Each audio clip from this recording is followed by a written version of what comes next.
Was I too careless with my approach? Still, there was no reason to feel disappointed here. Without a doubt, he was one step ahead of other guilds. I'm the only one who knows about the appearance of the new rank S. The remeasurement was scheduled for 3 days later. There was still some time left until the official announcement. Before that, though, I gotta find another opportunity to talk to him, no matter what. While Choi Jong-in began pondering his options, he spotted someone else hurriedly running towards the building. Wait, isn't he? Now that was definitely a familiar face. When that man pushed open the glass door and entered, Choi Jong-in spoke up with a surprised expression on his face. Chairman Beek, what are you? Beek Yun-ho's eyes also widened after recognizing Choi Jong-in. Master Choi Jong-in quickly deciphered Beek Yun-ho's expression. It's like he knows he's been busted. It was not very likely that he came running after an informant rang him up just now. No, the time of his arrival didn't make sense if that was the case. I mean, the distance between the White Tiger Guild offices and the Hunter Association is great, so. That's right, Beek Yun-ho knew from the get-go. He had prior knowledge regarding what would happen here, meaning he knows about the existence of that man already. But that couldn't be. If so, he'd never let that man go through the reassignment test in this fashion. If it were me, I'd make him sign the contract first and then let him take the test. It was here that the scattered puzzle pieces in Choi Jong-in's head began falling into their respective places. No way could it be the White Tiger Guild, the incident during their training, the Red Gate, the mystery helper, and then the newly appeared rank S awakened. The White Tiger must have received help from someone they don't want others to know about. Found him, so it was that man, huh? Choi Jong-in didn't say anything else and relaxedly walked past Beek Yun-ho. Meanwhile, Beek Yun-ho took a look around.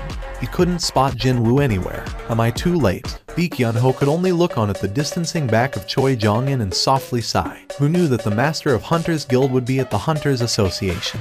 Beek Yun-ho scratched the back of his head and muttered to himself. Things just got complicated. The visiting hours of the Seoul's Ilshin Hospital ended at 8 in the evening.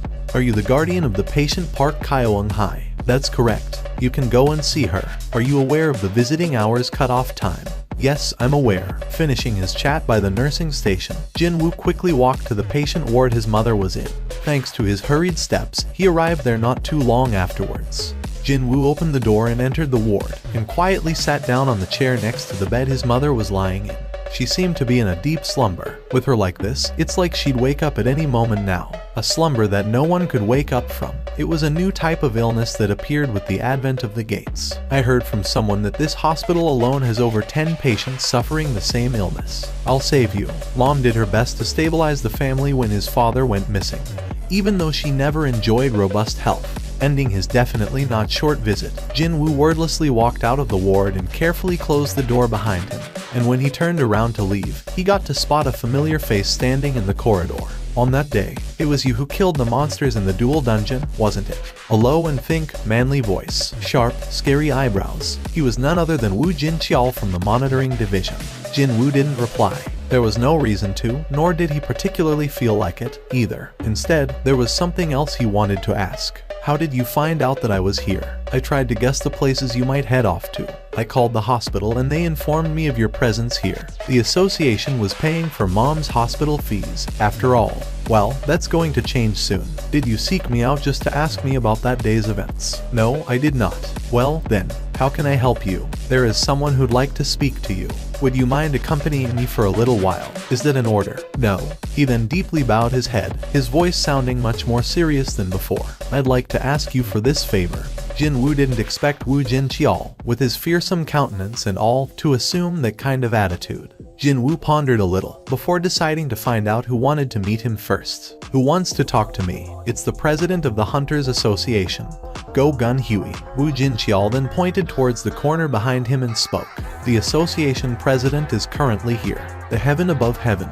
The S-rank hunter Go Gun-Huey, also known as the sky above the sky. After discovering Jin-woo, Go Gun-Huey stood up from the seat. You must be Seong Jin-woo Hunter Nim. He might be over 80 years old, but his physique was still quite amazing. Indeed, his size reminded one of either a retired pro wrestler or a traditional grappler. However, he didn't emit any of the overbearing aura one might expect from someone like that. That's surprising, judged from his appearance or his station. Jinwoo expected him to be a bit of douche, a stuck-up of sorts, yet the entourage accompanying that man carried scarier expressions instead. Jinwoo inadvertently caught the glimpse of a golden badge pinned to Go-Gun Huey's jacket. This man currently served as a member of the National Assembly, and at the same time, as the president of the association as well. And a rank S awakened on top of that, too. I'd like to congratulate you on becoming the newest rank S hunter. Jinwoo tilted his head. But the result of the reassignment test hasn't come out yet. Go-Gun Huey shook his head immediately. Actually, the test itself does not have much of a meaning. Excuse me. While Jinwoo formed a confused expression, Go-Gun Huey was forming a gentle smile. The truth is, the so-called precision measuring device is used to draw a finer line on the level of one's powers. It's not designed to sense something that already has exceeded the scope of other devices' measuring capability. Then, how come? Do you wish to ask me why we created another process called reevaluation? Indeed, he did want to ask that. If the end results were going to be the same, then why go through yet another cumbersome process? Go-Gun Huey answered in rather a straightforward manner. It's because we were looking for a grace period. A grace period. Even before Jinwoo could ask what he meant by that, Go-Gun Huey spoke up first, looking somewhat embarrassed. It's to create an opportunity where we can meet and speak to someone like you, Seong Jinwoo Hunter Nim. Listening to the association president, Jinwoo finally figured it out. As you may well know, there aren't that many excellent hunters in the association. Like Division Chief Wu Jin Chial here, compared to our size. That was because of large guilds, and that's because of the large guilds. But, of course, Jinwoo nodded his head. Signing up with a large guild guarantees you fat salaries and fame, so who would want to come and work for the association? The salaries for the association's hunters weren't small by any means, but then again, when compared to what one could potentially be earning by working for large guilds, the salary was pitifully pathetic. And so, we came up with a plan in case a truly exceptional awakened decides to visit the association. So, that would be the re-evaluation test, then. Well, sure, if the result of the evaluation was publicly made available, and was spread everywhere, would the association have the chance to make an approach like this? It certainly made sense. I won't beat around the bush and get to the point. We're not a corporation, so we can't promise you lots of money. However, Go-Gun Huey touched his chest area before extending his fist that was gripping onto something. However, we can help you in a different way. I don't quite understand. What I'm saying here is that we can help guide you, Seong Jinwoo Hunter Nim, down a very different direction. His clenched fist slowly unfurled. On Go-Gun Huey's palm, a golden badge gleamed brightly. Political power, is it? Even after that, Jinwoo maintained a suspicious expression. You know about the 5 guilds, yes. How could anyone not know of them? Jinwoo silently nodded his head. Currently, you'll find that in South Korea, the heads of 5 large dragons are locked in a delicate balance. Around the capital, the Hunters, the White Tiger, and the Reapers. And in the countryside, the Shining Star and the Night Order. If you decide to enter one of the 5 guilds, doesn't matter which one, the delicate balance will shatter and everything will change. Even now, the status and authority of large guilds were soaring into high heavens. However, what if one of them managed to sign up another rank S hunter and used it as the springboard to soar even higher? Would they listen to the association anymore? The association's sole role was to remain as the center of the balance among the hunters by using power. It is simply far too inadequate to control and tie down hunters with laws and regulations and the threat of prosecution.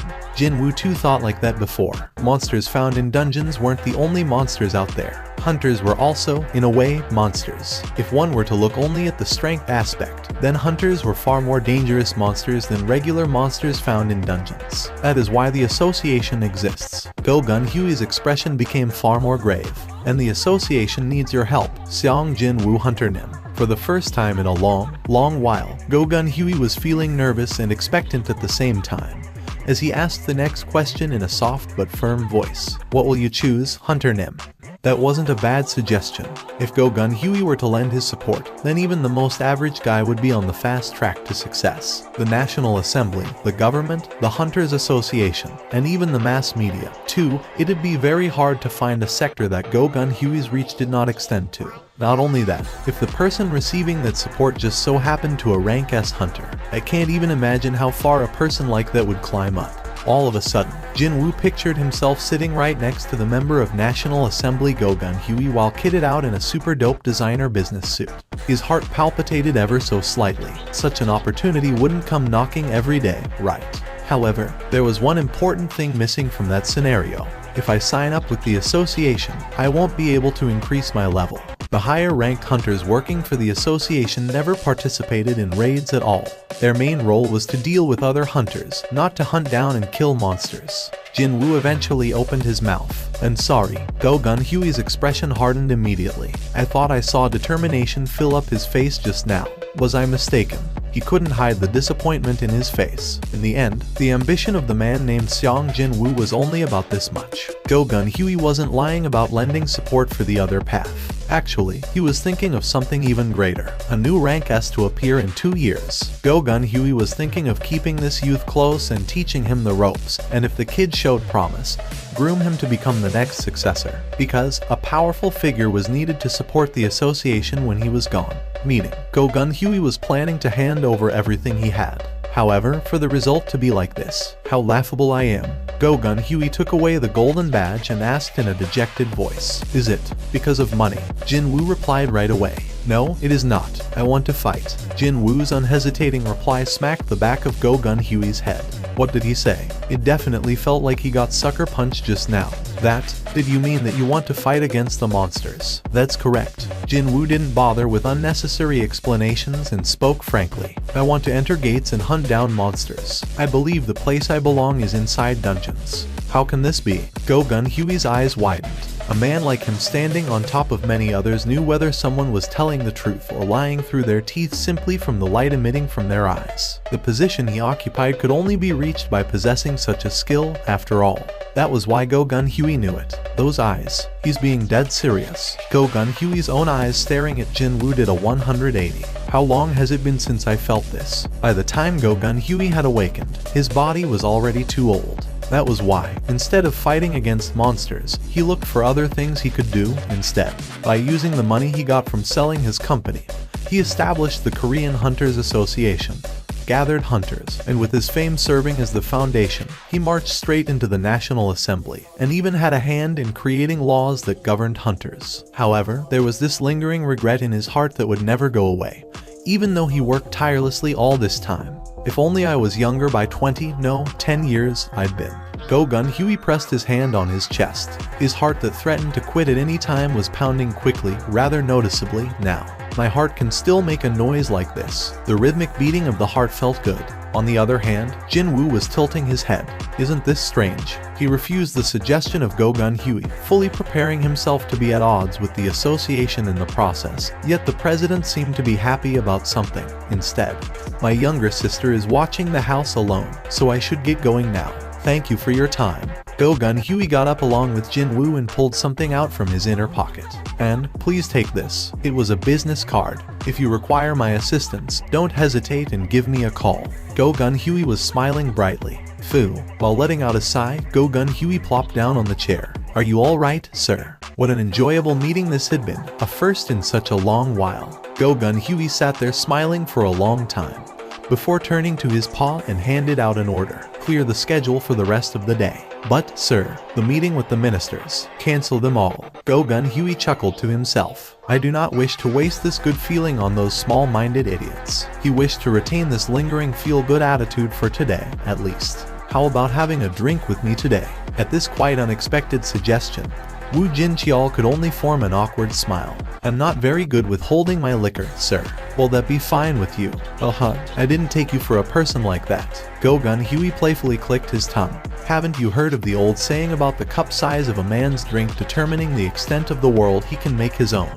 My apologies, sir. Woo Jin-cheol's face reddened in embarrassment and scratched the back of his head. Go Gun-hui's gaze shifted towards the end of the corridor that Jin-woo had disappeared to. Hunter Seong Jin-woo. How well would he be able to hold his liquor? Thinking that he'd like to find out someday, a thin smile formed on Go Gun-hui's lips. I came running because you said you'd buy me a meal, but it's just some measly pork belly. Huh? Are you looking down on the mighty pork belly now? This place is where my great memory of me and my Hyung Nim was created, you know. Yu Jin-ho and his deeply reddened face put the empty shot glass of alcohol down on the table and snorted out in drunkenness. Okay, so why did you bring me to this place of such a wonderful memory? Yu Soo-hyun formed a flabbergasted expression. She was getting ready to sleep, but then Yu Jin-ho called her out of the blue. Nuna, please console me. Please. Why Nuna all of a sudden? She found his tearful whimpering rather desperate and pitiful, so she hurriedly came out to meet him. But to think, the place he brought her to was a diner. It was only obvious for Yu Soo-hyun to be less than impressed by her current situation, when considering the fact that she grew up as a refined lady of a Keeball's family, and also from the fact that she was working as a top model nowadays. What's going on? Will you just speak up? Yu Soo-hyun asked while pouring more soju in Yu Jin-ho's empty shot glass. Look at this. This is the phone number of my dear Hyung Nim. Right? Still sounding tearful, Yu Jin-ho pushed forward his smartphone. On the screen, one could see the lengthy list of calls, 1 successful call, and 4 failed attempts. Even then, the first one that got through was apparently cut short in the middle, too. Wait, did you call me out here because you couldn't reach someone you know on the phone? Nod. Gimme that. She quickly tapped on the call icon. Ring. The ringtone got cut off a short while later. When that happened, Yu Soo-hyun began glaring at him. Hey, you dumba s. Hey? Yu Jin-ho raised his head from the table. The ringtone cuts out after 15 seconds. That guy is not avoiding answering you. It's just that his phone's been switched off. By the way, just who is this Hyung Nim guy? You'll find out soon enough. After signing up with the Yujin Guild, that is. Yu Jin-ho was about to say those words out loud, but then, his eyes widened slightly after seeing the footage being shown on the TV mounted high up on the diner's wall. Isn't that guy? Yu Soo-hyun also turned her gaze towards the TV. Well, my filming schedule hasn't been cleared yet. We'll only know after my evaluation result comes out. The ticker tape on the bottom of the screen said that Ri Min-seong was planning to stop by the Hunters Association soon and take his rank assignment test. Wowzers, as expected of the star of the Korean wave, Ri Min-seong. Look at the number of reporters there. Aren't those guys from the Chinese media? How can that guy lie so boldly in front of so many people? Hey, everyone who's in the know all know it already. That's all just a show. He already has been ranked A, you know. He's just playing it up for the cameras because he wants to be the talk of the town. He's putting on an act. The difference in his personality between when the cameras were around and when they were not was, as the kids like to say nowadays, the fourth dimensional wall that no one could cross. That was the type of person Yu Soo-hyun detested the most. Not too long ago, he called her up totally out of the blue and started his SH tick while saying something about being a hunter like her. She had to go through a ringer trying to end that call. What an unpleasant bastard.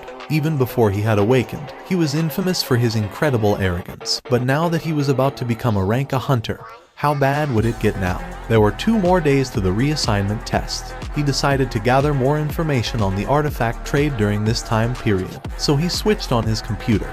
As he browsed through the available information on the auction goods, Jin Woo's eyes grew wider and wider. The minimum starts in the hundreds of millions. Was that all? Items that looked okay to his eyes commanded an average of several dozen billion. Then again, to hunters, good equipment was like their lifeline. There was no need to even mention the obvious fact that using better, more expensive equipment made you safer. Most hunters made quite a bit of coin. And when given the chance to buy tools that would allow them to hunt faster and safer, was there a reason for them to hold back with their money? Jin Woo could understand it. Indeed, he could, but that didn't change the fact that he was taken greatly by surprise. Seeing the pricing of various artifacts, he was getting more nervous by the minute. I don't think it'll be enough with what I have in the bank. He didn't find a defensive artifact designed to defend against flame-type damage, but it looked increasingly likely that the amount he had would not be enough to buy high-grade defensive equipment at all. And I thought that I had enough money now. That opinion was from the perspective of a normal person. As a hunter, it fell far too short. He had around 1.7 billion won saved up in the bank. If he were to purchase artifacts he wanted, he definitely had to sell the bead of avarice. Now that he was the seller, Jin Woo's expression rapidly changed. Needing a lot of money to buy an artifact means that I can sell my own artifact at a sky-high price. Click. He moved the mouse and continued to search, until the list of the magical tools currently on sale appeared on the monitor. No matter how hard he searched, he could not find a single artifact that doubled the magic damage. Man, these prices for the magic tools are no laughing matter, aren't they? When he thought about it, though, the boost of 20% was not small at all. Only the upper tier, no, the very best hunters out there, would be able to afford such an expensive artifact. The best available option was to let the artifact specialists handle the bead and sell it via auction. Sure, there was the issue of taxes and commission fee, but this was still the best and quickest method that wouldn't produce any unnecessary baggage in the long run. So, the only remaining issue would be with me providing the information on where I've found this thing. A ranky hunter showing up with a crazy artifact that shouldn't even exist in the first place. Would anyone quietly accept that? That is why I need my new license. The new hunter license with rank S nicely printed on it. He took the reassignment test solely for that license, and the result was a resounding success. If he went by what the association president Go-Gun Huey had said, he'd be able to get his hands on that license in 2 days' time without an issue. Jin-Woo leaned against the back of the chair. 2 days. It was a bit too short to do anything substantial, and maybe a bit too long to do nothing but lounge around at home. Should I just take a look anyway? Feeling half interested, Jin-Woo moved the mouse cursor to the recruitment notice board in the hunter forums. You're a ranky. Yes, you've never done anything like this before. No, never. Well, your speciality is, I'm a close-quarter combat type. Well, at least that's a relief. The foreman wearing a hard hat swept his gaze up and down over Jin-Woo. For a ranky, he's got a pretty impressive physique, doesn't he? His eyes look okay, too. Jin-Woo patiently waited for the answer from the foreman. The foreman returned Jin-Woo's hunter license and smiled jovially. Hahaha, there are quite a few people similar to you here, Mr. Jin-Woo. Don't be too nervous and let's get along well. The sizes of high-ranked dungeons were so great that a single raid team couldn't do everything in one go. That was why the labor was divided. The raid team that cleared the dungeons, the mining team that mined minerals from the dungeon's interior, and finally, the retrieval team tasked with collecting the remains of the fallen monsters. Both the mining and the retrieval team entered the dungeon once all the monsters inside except the boss were eliminated. Jin-Woo applied to the mining team. Wait, is this all the so-called equipment there is? With a somewhat unconvinced expression, Jin-Woo picked up one of the pickaxes. Even though it was faint, he could sense the flow of magical energy in it. Huh? It's got magic energy inside. Modern technology that utilized electricity didn't work inside dungeons. Because of that, the old-fashioned tools like this pickaxe were used instead, with magic energy enhancing their performance. Once he held the pickaxe tightly, he felt certain. It was not for nothing that hunters in the mining team were roundly berated by others as dungeon miners. Jin-Woo shifted his gaze over to the gate. A giant hole was silently floating in the air. A gate with a humongous size that no rank C gates could even hope to compare filled up Jin-Woo's vision. So, that's the rank A gate. That guy was his sole reason for showing up here today. I want to see high-rank dungeons with my own eyes. Even though all the monsters inside, except the boss, of course, were dead, he still wanted to confirm the interior layout of the rank A dungeon with his own 2 eyes. Well, I'll be entering one sooner or later. Knowledge was indeed power. However, there would always be a limit to learning from books and internet articles. Didn't the newbies of the White Tiger Guild meet with a huge misfortune simply because they had overlooked that crucial fact? If I wasn't there, none of them would have survived. Knowing something and personally experiencing it were 2 different things. When the opportunity arose, Jin-Woo readily applied to enter the mining team in order to get used to rank A dungeons. He did feel a slight pang of regret when holding that deeply uncool pickaxe, but when staring at that massive, fearsome gate, such misgivings flew out of his mind. Looks like I've made the right choice. He still had some time left to kill until the reassignment test, so what a good opportunity this was. Knock, knock. Here are the requested files, sir. As soon as opening the file Wu Jin Chial handed over, a familiar youth's face could be seen. It was none other than Xiang Jin-Woo. The Jin-Woo in the identity photo looked immature and the atmosphere exuded seemed quite different compared to now. But it wasn't enough to make it impossible to recognize him. Reading the youth's prior records, Go-Gun Huey gradually became serious. 4 years of hunter activity as a ranky. Not only that, the lowest grade there is. This was no different than him trying to kill himself. Jin-Woo had spent as much time in the hospital as he was active as a hunter. Even with all these frequent injuries, he still managed to tough it out. Apparently, he couldn't quit the association because of his mother's hospital fees. A rare type of youth in this age, indeed. An unreadable light flickered in Go-Gun Huey's eyes. In place of his missing father, he has been looking after his sick mother and a younger sister who is still a student, all by himself. After learning that Xiang Jin-Woo was a reawakened, Go-Gun Huey decided to take a peek at the youth's files half out of interest. But he sure didn't expect this. Go-Gun Huey found the youth even more likable after reading more about the kid. There is something you should know, sir. The truth is, I received word not too long ago that Hunter Seong Jin Woo has entered a raid team earlier today. Already? Okay, so whose team are we talking about here? It's the raid team from the Hunters Guild. Hunters, is it? Seong Jin Woo had chosen the Hunters. Not only that, in one day, too. Go Gun Huey's expression hardened.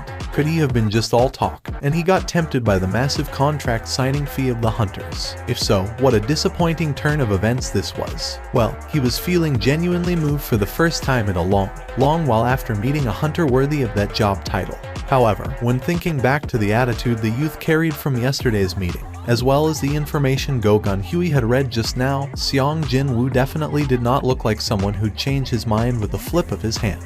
There must be some other reason, such as, for sure, if he wished to combat truly powerful monsters, then the Hunters Guild should suit him the best. Go Gun Huey was ready to accept this explanation. Too bad, because Wu Jinqiao quickly tackled him off that thought process. It doesn't sound like that's the case, sir. Have you heard of something? It has been confirmed that Hunter Seong Jin Woo didn't join with the main raid team, but actually with the mining team instead. Sir, Go Gun Huey shot up from his chair. What did you say? A rank S hunter applied to become a miner. His voice accurately conveyed his disbelief. In all honesty, Wu Jinqiao reacted the same back then. That was why he confirmed it several times to make sure, but the result didn't change no matter what. That's why I hesitated about telling him about this matter. Just what was Seong Jin Woo thinking? Cold sweat trickled down Wu Jinqiao's face as he spoke. Yes, sir. He has indeed done so. Go Gun Huey plopped down on the chair and began chuckling in helplessness. What a hard-to-understand young man he is. Suddenly, the front of the gate became rather noisy. The raid team has come out. Looks like they are finally finished. The tired expressions of the hunters and the mining team, restless from all that waiting, brightened one by one. The Hunters Guild employees stood in front of the gate and welcomed the raid team members as they made their exit one by one.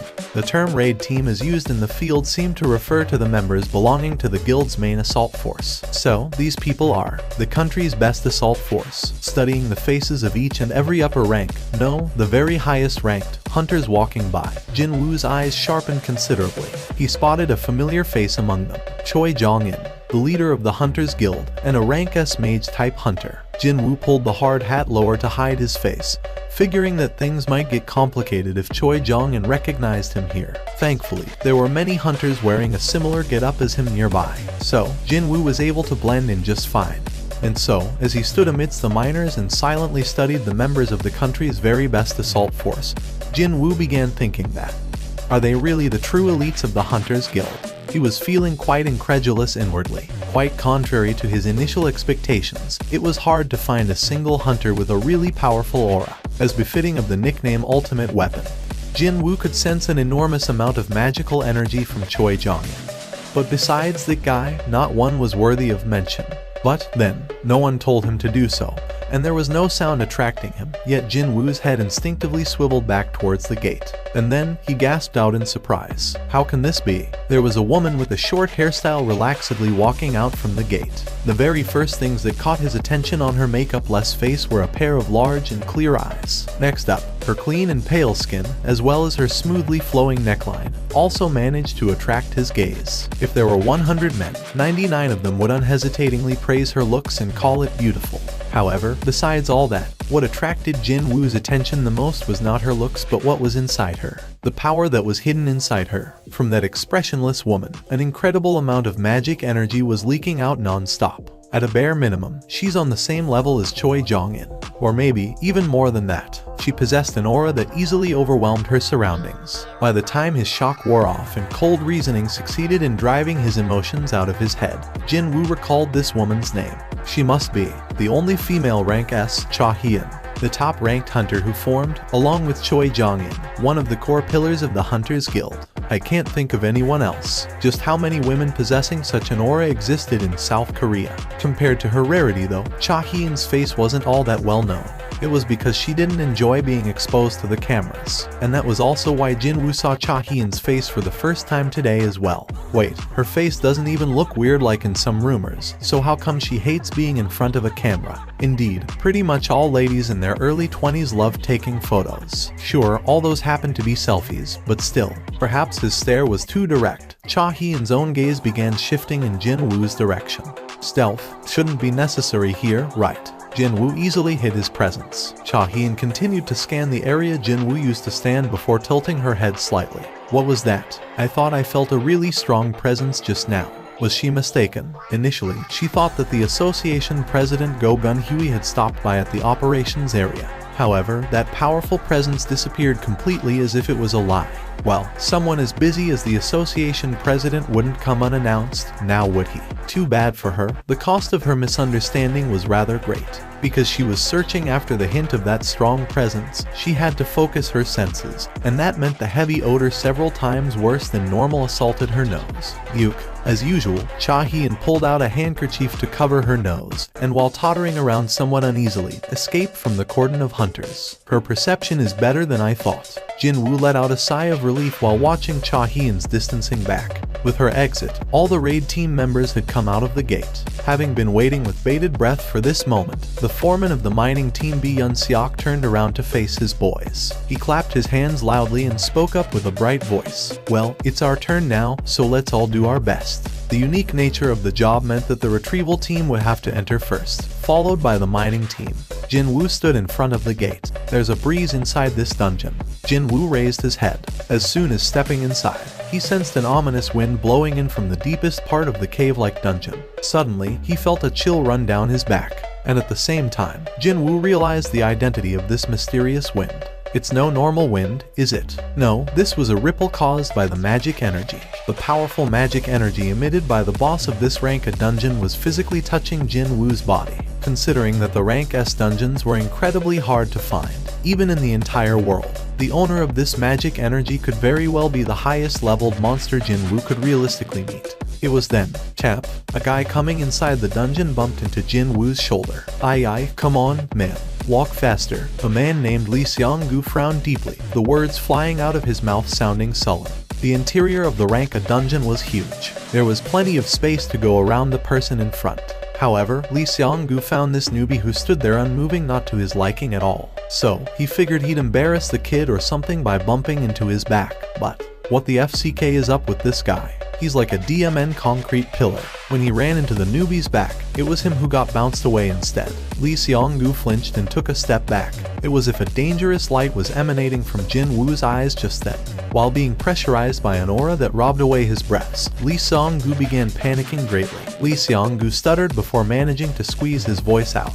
Well, mistakes happen. His voice sounding unexpectedly meek now, Lee Seong-gu lowered his reddened face and hurriedly walked past Jinwoo. Only after distancing himself far away from the newbie did Lee Seong-gu find some leeway to pat his pounding chest. What the hell was up with those eyes, man? And why was he smiling so creepily like that? The retrieval team that had entered one step earlier than the mining team was already in the middle of their operation.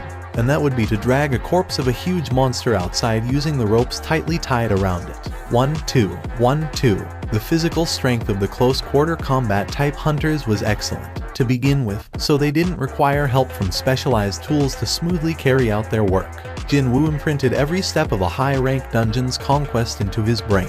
First of all, the raid team enters before everyone else and eliminates all the monsters found inside, with the exception of the boss. Afterwards, the retrieval team entered to drag out the monster remains, and finally, the mining team entered to extract various minerals embedded in the dungeon's walls. In order to maximize profit, none of these steps could be omitted. Both the mana stones and magic crystals were a given, but the high-ranked monster's body could be utilized in various ways as well, and thus was worth a lot of money. Bones, hides, flesh, etc. Not one part of a high-ranked monster is useless, and that was one of the differences between monsters found in low-ranked dungeons and those from the high-ranked ones. After sweeping away every single thing worth money from a dungeon, they kill the boss and close the gate. Only after going through all 4 stages of this process could one declare that the high-ranked dungeon was perfectly conquered. I heard that all the regular monsters have been killed off, but the boss is still alive, isn't it?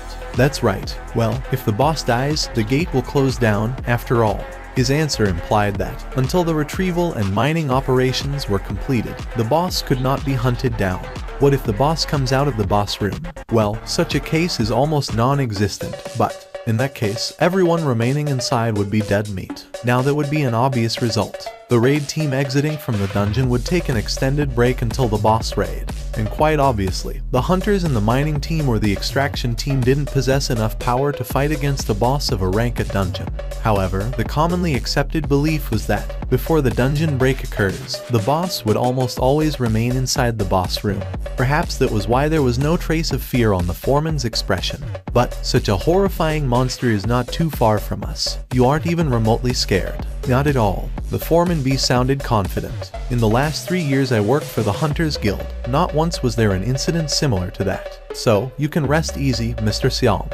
Jin Woo stared at the grinning foreman B, lightly tapping him on the shoulder, and couldn't help but find it rather envious. Ignorance is a blessing, isn't it? The ripples of magic energy coming from the boss were powerful enough to shake his body even when standing still. It looked like only Jin Woo could pick up on the boss's aura in this place. Oh, so it starts from here. The foreman B discovered mana stones on the cave walls and smiled brightly. The experienced miners began occupying their natural spots in front of the stones even though no one directed them to do so. They put down their gear and hefted the pickaxes up.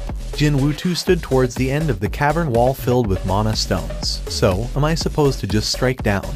He grew worried that, were he to use his real strength and strike down, both the mana stones and the pickaxe might shatter into tiny little pieces. He was able to take in the sight of Mok Jin-soo, the supposed veteran of the mining team as referred to by the foreman B. Wow, now that was some skill worthy of the veteran label. Jin Woo observed and learned Mok Jin-soo's postures and breathing patterns, as well as the movements of muscles. And soon, Mok Jin-soo's economical but effective movements were being replayed countless times in Jin Woo's head. I think I get it now. Indeed, he thought he understood it, more or less. Jin Woo lifted his pickaxe up. It was as if he was the mirror image of Mok Jin-soo. Swish, crack, swish, crack. Even if their movements were similar, Jin Woo's strength was on a completely another level from Mok Jin-soo's. Whenever Jin Woo struck the cave walls, larger, more intact mana stones tumbled down in droves. Oi, what's up? Look over there. Yuck. What the hell is up with him? The hunters stopped what they were doing and dazedly stared at Jin Woo. Even Mok Jin-soo's tireless hands came to a stop, too. The supposedly mining virgin Ranky hunter was currently making easy mincemeat out of the mana stone wall with practiced movements. Is he really a Ranky? I confirmed it with his license, obviously. You think I'll let a complete stranger into my team without confirming his hunter license first? Well, then, how do you explain that? Wordlessly observing Jin Woo, the foreman B nervously swallowed his saliva as excitement dyed his expression. Without a doubt, Mr. Xiang is the heaven-sent miner. An alarm went off from foreman B's wristwatch. He raised his wrist to confirm the time. It was lunch hour already. Everyone, let's take a break and have lunch. Yes, everyone dropped their tools and dusted their hands. While the miners were walking towards the exit in pairs and groups, Jin Woo showed no hint of moving from the spot. Foreman B got closer and asked him, Mr. Xiang, aren't you going too? I'm not feeling all that hungry at the moment. Even then, you should eat something if you plan to continue working in the afternoon. No, I'm fine. I did eat my breakfast a bit later than usual, anyway. Really? Well, nothing I can do about that, then. B was planning to talk about the future together with this young man during the lunch break. But that didn't mean he should forcibly drag the kid away, no. Foreman B ruefully turned around towards the gate's exit. It was at this point that the corners of Jin Woo's lips arched up. Watching the distancing backs of the miners, he formed a deep smile. I can't miss such a wonderful opportunity, right? Finally, he was left all alone. Both the mining team and the retrieval team had left the dungeon. For about 1 hour, he was free to do whatever he wanted, meaning this was the best chance for him to seek out the boss hiding in the deepest part of the dungeon. Jin Woo put the pickaxe down and slowly shifted his gaze to the direction of the boss room. He could still sense the thick aura of the monster. I'll just go and take a quick look. He wasn't thinking of doing anything at all. No, he just wanted to see what the boss looked like. A long stroll later, he finally arrived at the entrance of a huge chamber. It was the boss room. The cavern itself was already pretty huge, but the boss room was even bigger. Was every high-ranking dungeon as huge as this one? Just as he began wondering like that, he discovered the boss and automatically accepted that this dungeon simply had to be this big. If a monster like that gets outside, his eyes spotted the lone humanoid monster standing still at the far end of the boss room. Jin Woo's eyes began gleaming brightly like a young kid who got his hands on a toy he wanted so much as a gift. A giant-type monster. He heard a few things about this type of monster before, but this would be his first time looking at one. because a giant-type monster's corpse was so huge, it was practically impossible to retrieve it in time, so most people would hardly ever get to see one outside of dungeon breaks. Such a creature was right over there, and that was causing his heart to palpitate faster and faster. That thing's really strong. The hair on his body was standing up. But, for some reason, he didn't think for once that hunting that thing down was impossible for him. The current me can. He'd be more than enough. The moment he thought like this, he reflexively swallowed his saliva. Gulp. Just how much experience points would he earn by hunting that guy down? Even though he was telling himself he shouldn't, both the Baruka's dagger and the Night Killer were summoned into his hands already. More importantly, his expression wasn't of someone stuck in a dilemma, wondering whether he should do something or not. Should I just go ahead and do this thing? A soft but excited grin formed on his lips. However, while Jinwoo stood there deliberating with a smile on his face, a certain woman's incredibly sharp voice flew at him from his behind. What do you think you're doing? Right then, Jinwoo felt his heart crash down to the pit of his stomach. When did she? He was paying too much attention to the boss and failed to notice that someone had come closer. I'm busted. Jinwoo could only smack his lips in regret. However, with an eyewitness around, it was no longer possible to stare avariciously at the boss. The Hunters Guild had purchased the raid permit for his particular dungeon, so naturally, the boss of this place was also a part of their investment. And, if the boss was killed off, the gate would close down. The potential losses the Hunters Guild might incur would be a lot, then. I nearly messed up. He got blinded by the desire to level up and nearly put his hands on someone else's property. Jinwoo regained his bearings and spat out a sigh of relief. Meanwhile, the owner of the voice had walked closer. I asked you what you were doing.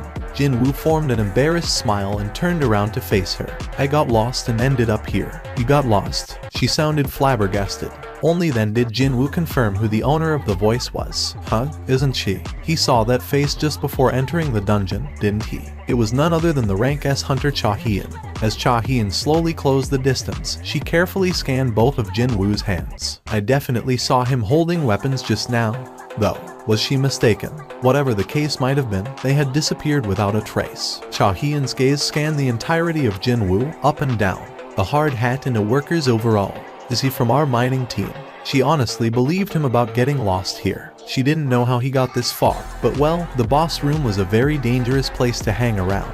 Discovering the reason was secondary. For now, Cha Hyun figured that the priority should be on helping this man to leave this place. That chamber is where the boss is. Cha Hyun covered her nose with her handkerchief as usual and stood before Jinwoo. Please exit from the dungeon as soon as possible. If you manage to attract its aggro, people inside this dungeon could all die. I'm sorry. It seemed that his acting worked. Jinwoo formed a satisfied expression and walked past Cha Hyun. It was then, Cha Hyun's head snapped towards Jinwoo. Something impossible just happened. Cha Hyun's eyes opened wide, and even before she realized it, she was calling out to him. Excuse me. Wait. Yes? Can you take a look at me for a sec? What's gotten into her? And they said that thieves knew what they did wrong. Jinwoo was not looking forward to Cha Hyun coming in close to him.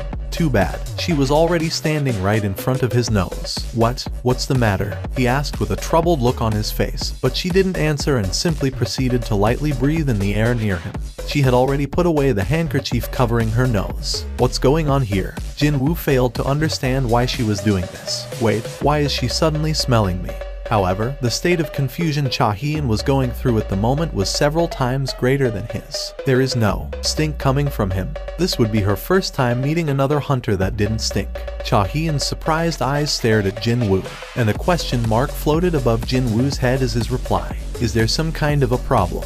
Hugh, are you a hunter for real? Was there a need for words here? Jinwoo pushed forward the hunter license hanging on his neck. Cha Hyun took the license and her gaze quickly alternated between Jinwoo's face and the ID photo. Rank E. Seong Jinwoo. Was this because his rank was too low? She could not pick up any type of smell coming from this man named Jinwoo. No, wait. Actually, a pleasant odor was gently wafting out of him instead. Jinwoo sneakily extracted his license out of Cha Hyun's hand. Can I go now? Well, Cha Hyun did call out to Jinwoo, but then realized that she had nothing else to say nor had a reason to keep him here. It's nothing. Please be careful on your way out. This dungeon is rather large, you see. Of course. Jinwoo lightly nodded his head and turned towards the location of the mining operation. His back soon disappeared around the corner of the cavern. However, Cha Hyun's lingering gaze didn't shift away from the path Jinwoo had walked down on. He smelled really nice. hunters of the mining team were returning to the mining operations area one by one after finishing their lunch. Foreman B was walking with a toothpick stuck in between his teeth. Once he saw Jinwoo appearing from the deeper parts of the dungeon, though, he flinched greatly in shock. Todd? Mr. Seong, why are you coming from there? I got lost while searching for the bathroom, actually. How did you find your way back to here? Oh, I ran into Cha-hee and Hunter Nim on my way back, so. Cha Hunter Nim was it. She's probably gone to stand guard by the boss room just in case the boss decides to take a stroll. That lady also worries a lot, maybe as much as you, Mr. Seong. Foreman B guffawed vigorously. It seemed that Jinwoo being worried about the boss not too long ago had left a deep impression in his mind. Jinwoo could only smile wryly. The foreman can laugh like this only because he has no idea how terrifying the boss actually is. This was the difference between the hunters doing these sorts of jobs and the hunters working in the assault team. Cha-hee understood very well how dangerous and scary an existence the monsters could be, so she was just being meticulous in those areas that no one else was paying much attention to. I didn't know there was such a side to her, what with that expressionless face of hers and all. If the boss decided to come out of the boss room, the assault team wouldn't be the ones in danger. No, it would be the workers doing their job, as the raid team would be taking a break outside the dungeon, and she was sacrificing the allure of sweet rest to stand guard in front of the boss room, just for the sake of total strangers. She's an amazing woman. That was Jinwoo's honest impression of Cha-hee. It was at this point that he suddenly recalled her odd habit. Why was she covering her nose with a handkerchief? Thinking back, she never let go of the handkerchief, not even once, except for their meeting a few moments ago. Hunter Cha can supposedly smell a kind of body odor coming from other hunters, and I hear she finds them pretty horrible. She can smell other hunters. I heard something or other about her special constitutions and stuff. Her special constitutions, he said. Jinwoo also possessed something similar to that, his excellent sense of hearing.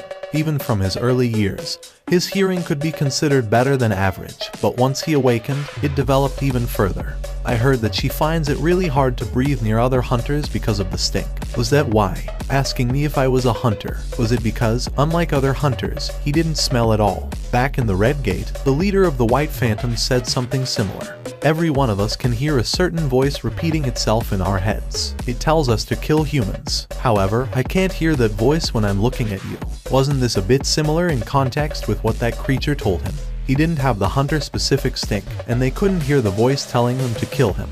Because I'm a player, a unique existence who had received the advantages of the system. Just what was this player? The question of his own identity rose up in Jinwoo's head, but he shook his head eventually. This isn't a problem I can figure out now, anyway. Nice work, Mr. Seong. You were really good, you know. After seeing all those mana stones tumbling down, I thought we somehow got ourselves on an excavator or something. Hunters surrounding Jinwoo began praising him one by one. The cold, indifferent eyes before entering the gate were nowhere to be seen now. Jinwoo was also feeling rather pleased with himself. This experience of being a dungeon miner proved to be surprisingly educational, and he also got to achieve the purpose of coming to this rank a dungeon as well. Well, this is a story best told after knocking back a few cold ones, but he hurriedly changed his tactic. I've met quite a few people while doing this job for many years now. Okay, but it's my first time meeting someone like you. You have a natural-born talent to become a miner. I'd normally not say something like this, but don't you want to come and work for me full-time?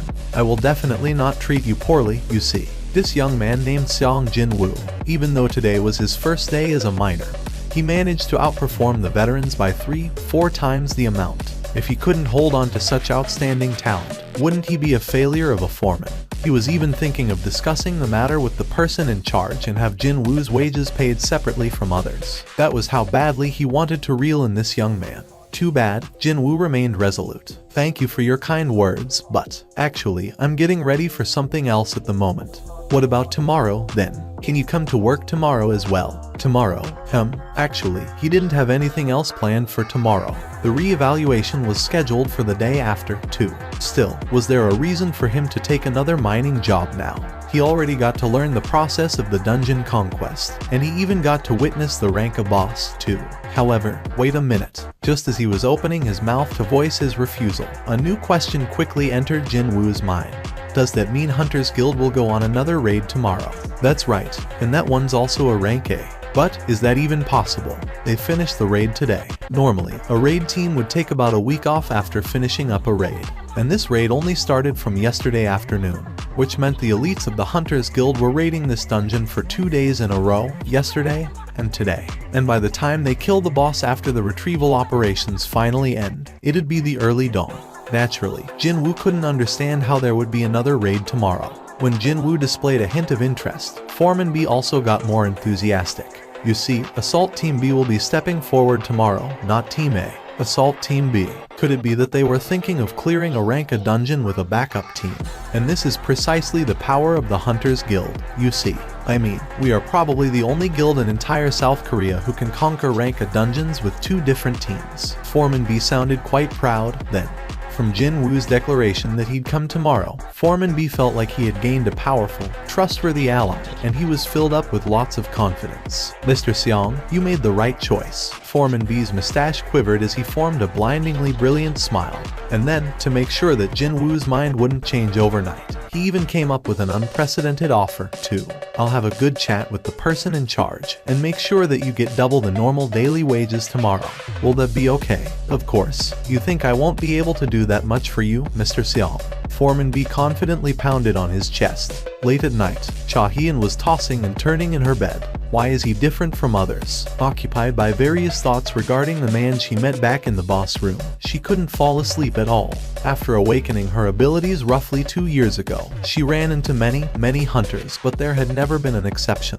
Whenever she approached hunters, or to be more specific, the awakened, a deeply unpleasant stink assaulted her nose. At first, she thought she was sick, so she went to see various doctors. However, she made no progress in that regard. One of the doctors she went to see cautiously told her of his hypothesis. Could it be possible that you, Cha Hunter Nim, can sense others' magic energy through your olfactory senses? That guess certainly held some merit. The stink would get worse the higher the rank of a hunter was. And sure enough, the lower the rank, the more tolerable the stink was, too. Of course, regular people didn't emit any stink whatsoever. However, this is the first time meeting someone with a pleasant smell. Recalling the events of earlier, her heart began beating a bit faster. She became quite curious who that man could be. She then ended up calling the phone number of Jo Myung Kai, the manager of the recruitment department. She didn't even mean to do that, though. What's going on? Cha Hunter Nim, did something happen at this late hour? It was already well past 1 a.m. by the time she called him. He wouldn't have answered the phone if it wasn't from South Korea's sole female rank S hunter, who also happened to be the vice chairman of the Hunters Guild. She couldn't help but think that she made a mistake after hearing the still sleepy voice of Jo Myung Kai. But that lasted only for a short while. Cha Hyun opened her mouth with some difficulty. Can you find some information on a hunter named Seong Jinwoo? I beg your pardon.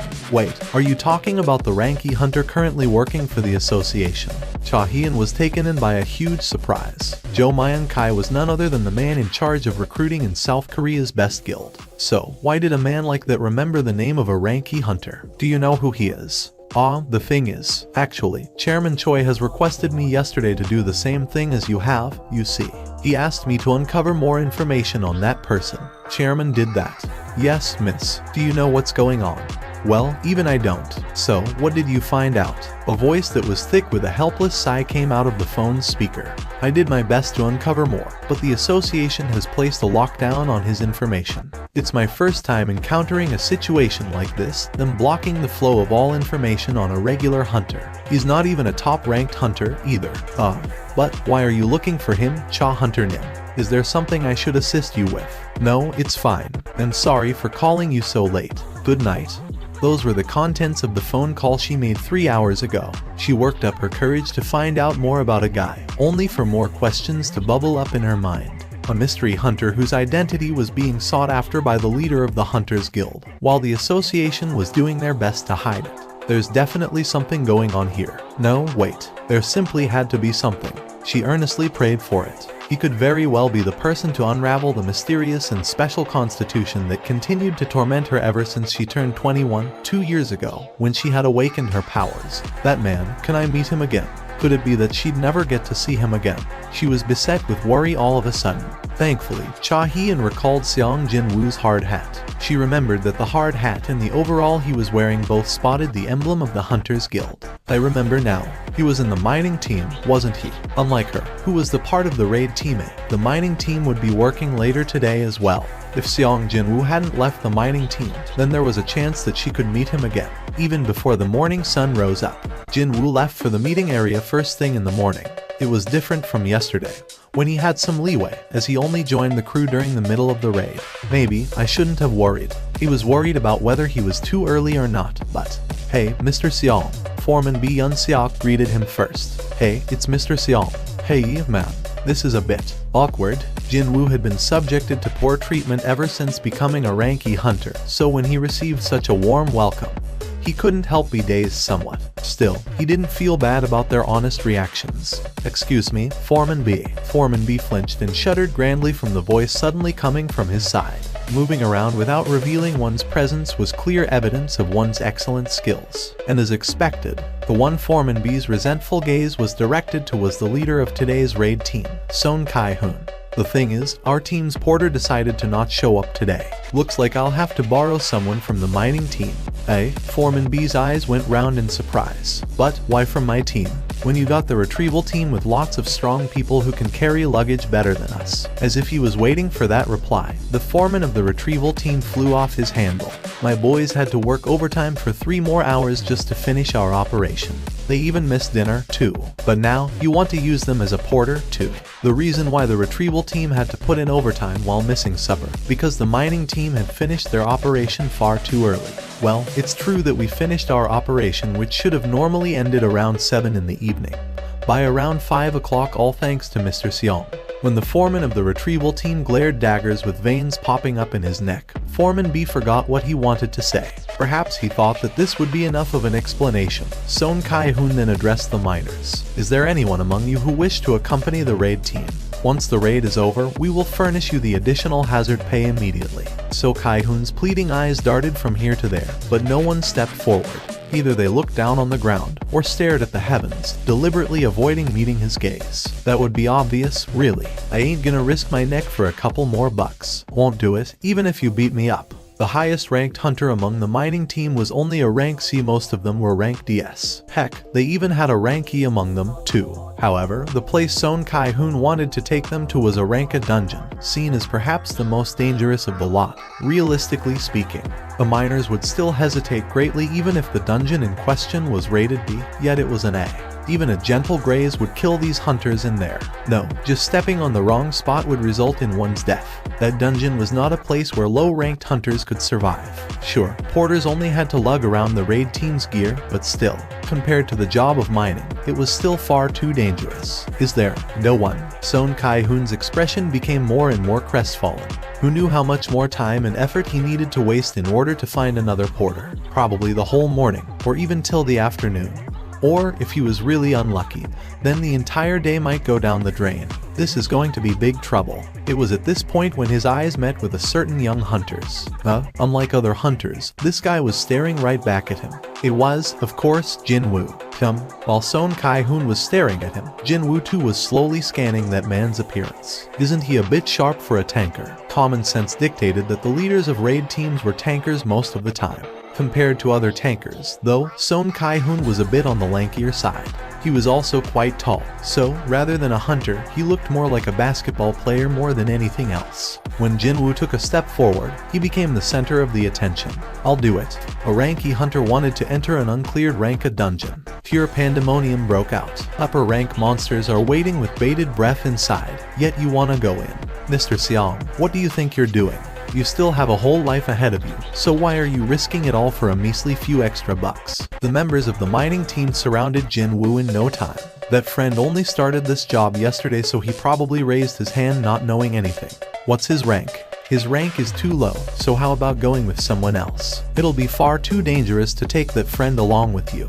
The rank of a porter isn't all that important, is it? Indeed, a porter only needed to carry luggage around well. If the luggage carrier located at the very back of the raid team found himself in danger, then one should look at that raid as a complete failure. In a case like that, not even a rank A could guarantee his survival, so would it really matter if the porter's rank was a C or an E? They'd die regardless anyway. I'm taking him. Isn't it heavy? Son Kai-hoon asked a question, and Jin Woo simply shook his head. No, it's fine. The large bag being carried on Jin Woo's back was filled to the brim with extra sets of clothing, weapons, and defensive equipment, etc. For the raid team, its volume was quite considerable, but honestly speaking, he didn't find it heavy at all. All thanks to his strength stat, of course. Doesn't look like he's straining himself. After studying Jin Woo's expression for a bit, Son Kai-hoon turned towards the gate. A giant gate, as big as the one from yesterday, silently floated in the air. Wait, maybe this one's a little bit bigger. Even then, the detected amount of magic energy was supposedly less than yesterday's gate. The raid difficulty was judged by the emitted magic energy and not the size of the gate. That was probably the main reason why the B team was tasked with clearing this particular dungeon. The leaking magic energy is incomparably smaller than yesterday. Jin Woo could tell by standing in front of the gate. The result of the association's measurement didn't seem to be wrong. But then, what was this? Just like back when he was standing before the red gate, a certain creeping sense of ill omen was dawning on him. I hope it's nothing. Meanwhile, Son Kai-hoon gave out his order. Let's go inside. The raid team waiting in front of the gate began moving once more with that order. Hunters entered the dungeon one by one. Jin Woo stopped staring at the gate and followed them in. The interior of the dungeon was rather plain. Jin Woo had been tense after picking up on that odd feeling. But he let off a sigh of relief after seeing the passage that was noticeably smaller than yesterday's dungeon. Phew, thankfully, he wasn't forcibly transported to another world. The thing was, though, the members of this team were plenty good enough to clear a red gate, were they to step into one. 11 rank as, and 6 rank BS. If it weren't the Hunters Guild but somebody else, these guys wouldn't have been assigned to a B team at all. Jin Woo smirked softly. I'm not here as a part of the raid team anyway. Let's not sweat over stuff like this. Yesterday and today. If you were being honest, he only came here to have fun. You don't have to be that nervous, you know. A female hunter, a healer, engaged him in conversation from his side. Was her age around the late 20s or so? Because his expression was stiff, it seemed that she just wanted to help alleviate some of his tension. You see, every single member present here, not just Kai-hoon Appa, the leader of the team, is a distinguished hunter. Except me, that is. The healer lady smiled refreshingly. From the word go, Jin Woo wasn't scared, but after seeing the female hunter's utterly relaxed face, he felt like a deflated balloon. Jin Woo grinned too, and nodded his head. Okay. The healer formed a content expression, evidently satisfied by her efforts. At the same time, the leader confirmed that there were no monsters near the entrance and gave the signal to advance. Let's move. It was then Jin Woo's steps came to a halt. A beat later, the hunters of the raid team also sensed the change in the surroundings. They are coming. Even before Son Kai-hoon finished giving his order, the hunters of the raid team got into their battle formation. It happened literally in the blink of an eye. Jin Woo was inwardly impressed by that. So, this is how the high-ranked hunters raid. They were definitely a world apart compared to the ragtag raid teams he was used to until now. Beasts, canines. Son Kai-hoon's eyes narrowed to a slit. A group of monsters resembling hyenas was rushing towards the raid team. They were as big as a medium-sized car, too. Son Kai-hoon tilted his head slightly. Dungeon jackals. He became sure of it once they got close enough. They were indeed dungeon jackals. Son Kai-hoon had been standing with his shield covering his front. But then, he relaxed a bit and didn't even bother to activate his aggro-attracting skill. And then, he simply used his shield to batter down the dungeon jackal aiming for his neck. What's this? Aren't they dungeon jackals? Other team members, deeply tense until then, began tilting their heads and straightened their hunched stances. Soon, the short death throes of the dungeon jackals filled the cavern's interior. The jackal monsters were quickly taken care of. Over a dozen dungeon jackals were turned into corpses in the blink of an eye. Hunters dusted their hands, still confused by what happened. But why are the monsters from rank C dungeons appearing here? Son Kai-hoon scanned his surroundings, looking somewhat dumbfounded. Everyone else was forming similar facial expressions. With the exception of one person, only Jin Woo was staring at the dead jackals with a grave expression on his face. They are no normal jackals. Jin Woo's eyes narrowed. He could definitely see that the fur around the jackal's neck had been flattened down by something until recently. It was clear evidence of them being tied to something, somewhere, meaning the ones that reared these monsters are somewhere else inside this dungeon. Monsters with intellect, in other words. Jinwoo recalled the white phantoms he met back inside the red gate. It was now a well-established fact that, regardless of what species it was, intelligent monsters were quite difficult to deal with. Somehow, my premonition might be right after all.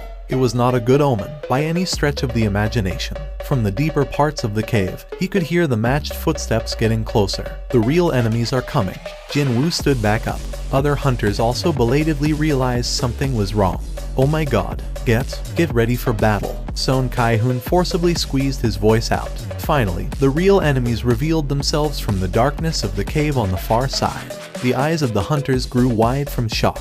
High orcs. What the hell? Why high orcs? Many well-trained high orc warriors now stood in rows before the hunters' eyes. Their number was 22. Not just any high orcs, but they were 22 high orc warriors, which meant they would be very difficult opponents to fight. Something's wrong. Someone muttered softly under his breath. To think, right after the attack of the low-ranked monsters, they now had to battle these high-ranked monsters famed to be the toughest even among the high ranks. The high orcs pointed their lengthy spears at the hunters. Looks like the momentum of the hunters and the high orcs are about even. Jinwoo quickly retreated to a corner, so he could quietly observe the unfolding situation and find the right time to step forward. Towards the attacking high orcs, Son Kai-hoon activated his aggro skill. However, these orcs didn't really fall for his provocation, and soon, high orcs and melee-type hunters engaged in a bitter close-quarters battle. Blood splattered to everywhere and a scream reverberated out. Not too long after that, magic spells fired from the mage-type hunters slammed into the high orcs. The heads of the high orcs exploded after getting struck by the arrows of brilliant light. Unfortunately, there was no follow-up attack. The effects of magic spells were good, but there was the distinct disadvantage of the lengthy casting time. In a close quarters battle, high orcs definitely held the upper hand. Heal, hurry. The wounded appeared pretty quickly, and healers were kept very busy. Healer Nim, the female healer, was also kept very busy, running here and there non-stop. I'm coming. The female healer knelt down next to a heavily groaning hunter with a missing arm. She then quickly began chanting. And then, along with blinding light, the lost arm slowly grew back. That was the light of regeneration only the healers ranked or above could perform. Just as she concentrated on the injuries of her patient, a tall shadow suddenly loomed over her. The female healer raised her head. A high orc, previously assumed dead, was holding an axe while breathing heavily right beside her. The female healer's face was drained of all color. Then, unfortunately, there was no one who could save her nearby. When the orc raised its axe up high, the female healer chose to hug her patient and shield him instead. However, she couldn't feel any pain, no matter how long she waited. Each passing second felt like a minute or more. The female healer sheepishly raised her head up, and she got to witness a rather amazing sight. The orc was actually floating in the air, its entire body trembling quite noticeably. But what was happening here? The female healer's eyes opened even wider. But then, snap, the head of the high orc was literally ripped off of its body, and then even the part of its spine got dragged out as well. Now that was a display of terrifying power. Plop. While staring at the headless body of the high orc now on the ground, the female hunter formed a totally confused expression. Because the separated head of the high orc was still floating in the air, that was why. Blood got splashed on my clothes. Jinwoo frowned deeply and threw the head of the high orc. Currently, he was in stealth. Both the high orcs and the hunters couldn't sense his presence at all. Jinwoo had been sitting back quietly, waiting for a right chance to step forward, because he feared being accused of interfering in other people's raid. But then, he belatedly recalled that he had the stealth skill. Wouldn't he be able to do whatever he wanted without running into problems with that skill? The corners of Jinwoo's lips arched up. Dismantling these high orcs would be too easy at this rate. But if he did that, there was no meaning in hiding himself with stealth. Hunters around him, including Son Kai-hoon, were the elites of the Hunters Guild, often referred to as the best in South Korea. If these high orcs were ripped apart by some unseen force, then they would pretty soon figure out that stealth skill was involved here, as they weren't the same as the scatterbrained female healer. Well, it's not like there'll be trouble from getting discovered, but he was only a day away from the result of his reassignment test being made public, so he didn't want to raise any unnecessary fuss today if he could help it. That was why he was waiting for the raid to fail completely, but the losses to the hunters would be far too severe by then. For example, that female healer almost got killed just now. That was why. A certain light flickered in Jin Woo's eyes. So, choose only those that won't get me noticed. He decided to go with this type of method. First of all, that one. Jin Woo moved. He crouched, and the reverse grip dagger drew a line on the Achilles heel of a high orc. The high orc warrior roared out in pain as the back of its ankle was sliced open without a warning. That was only the beginning. As if he was dancing, his smooth, unbroken movements led him to stab the Baruka's dagger into the side of his first victim. He then pulled the dagger out and proceeded to cut open the back of the knee of another high orc. That was enough. Just like how the opening of the sluice gate caused a flood, Son Kai-hoon seized upon the opening created by the high orc's fluster to start his counteroffensive. Son Kai-hoon raised his head. The long sword held out in his hands was piercing through the heart of the high orc. Thud. Son Kai-hoon clenched his fist. Yes, I can do this. Just as Son Kai-hoon was crying out inwardly in elation while still cutting down the surrounding high orcs one by one, Jin Woo was making himself busy by going here and there. Whenever Jin Woo brushed past, wounds large and small appeared on the bodies of the high orcs. For some reason, it's easier to fight now. What's going on? Could we be winning against this many high orcs without a casualty? Even though members of the raid team were growing rather suspicious, hope and excitement were filling up their hearts at the same time. They were resolved to lose one or two of their own before they had entered the battle, but exceeding their own expectations. They were fighting quite well until now. Pow! A mace swung by one of the hunters cracked open the head of a high orc warrior. It was then Jin Woo got to hear a rather welcoming message. Oh, indeed, there was a reward for him going around and spending his energy. His level had actually gone up. It seemed that him not actually killing the enemy outright or wounding them critically still netted him some experience points. And I did kill 2 of them with my own hands, too. He then aided in killing more than 13. Unless he was earning no experience points whatsoever, his level rising up did make sense. Even more excited than before, Jin Woo's movement became a lot faster than before. Thanks to Jin Woo's timely and sneaky maneuvers, this battle was rapidly coming to a close. Fu. Jin Woo took a step back and stored his 2 daggers in his inventory. Just before everyone could revel in the sensation of victory, their leader Son Kai-hoon confirmed the status of the injured first. Anyone hurt? Does anyone need healing? The truth was, there wouldn't be that many injured in a raid team with a high-ranking healer as one of the members. As long as that person was still breathing, any exterior wounds could be treated right away. So, Son Kai-hoon wasn't asking about the conditions of the potential injured. No, he was actually asking if anyone had died in a roundabout way. When his gaze met the female healers, she shook her head. There were a few injured, but no deceased. And better yet, she had finished healing all of the injured just now. In that case, with that, ecstasy filled the faces of the members of the raid team. We won. We did it. Hunters hugged each other and celebrated. Jin Woo crossed his arms and with a gentle smile on his face, watched the jubilant hunters. Excuse me, Kai-hoon Oppa. Yeah, when you were fighting against the high orcs, the female healer cautiously described what she saw in minute detail. And that would be, the high orc suddenly floated up in the air, and proceeded to rip its own head off before killing another orc with its severed head. She carried a dead serious face, too. Son Kai-hoon was left utterly speechless. I'm telling you the truth. As the female healer and her reddened face protested the injustice of it all, Jin Woo could barely suppress his giggles. They basked in the aftermaths of victory for only a little bit longer. The hunters soon gathered around their leader Son Kai-hoon one by one. Captain, will we continue on? Isn't this going to be too dangerous? We aren't even that far from the entrance, yet we ran into a whole bunch of high orcs already. How about a strategic retreat? Son Kai-hoon cast his gaze over to the deeper part of the cave, his mouth closed tight. It won't be easy. Jin Woo could sympathize with Son Kai-hoon a little bit here. While working for the Hunters Guild that boasted 2 rank S hunters in its ranks, today's raid might be the one and only time Son Kai-hoon would get to lead a raid team. And to think, he'd have to retreat so quickly in his very first hunt as a leader. Anyone in his shoes would be tempted to push forward and clear this place. However, if you were a smart, wise leader, then, as if he had made his mind up, Son Kai-hoon's lips quivered slightly. Jin Woo's eyes narrowed to a slit. Fortunately, as it turned out, Son Kai-hoon wasn't a fool. For the time being, let's retreat. The leader's choice was absolute inside the dungeon.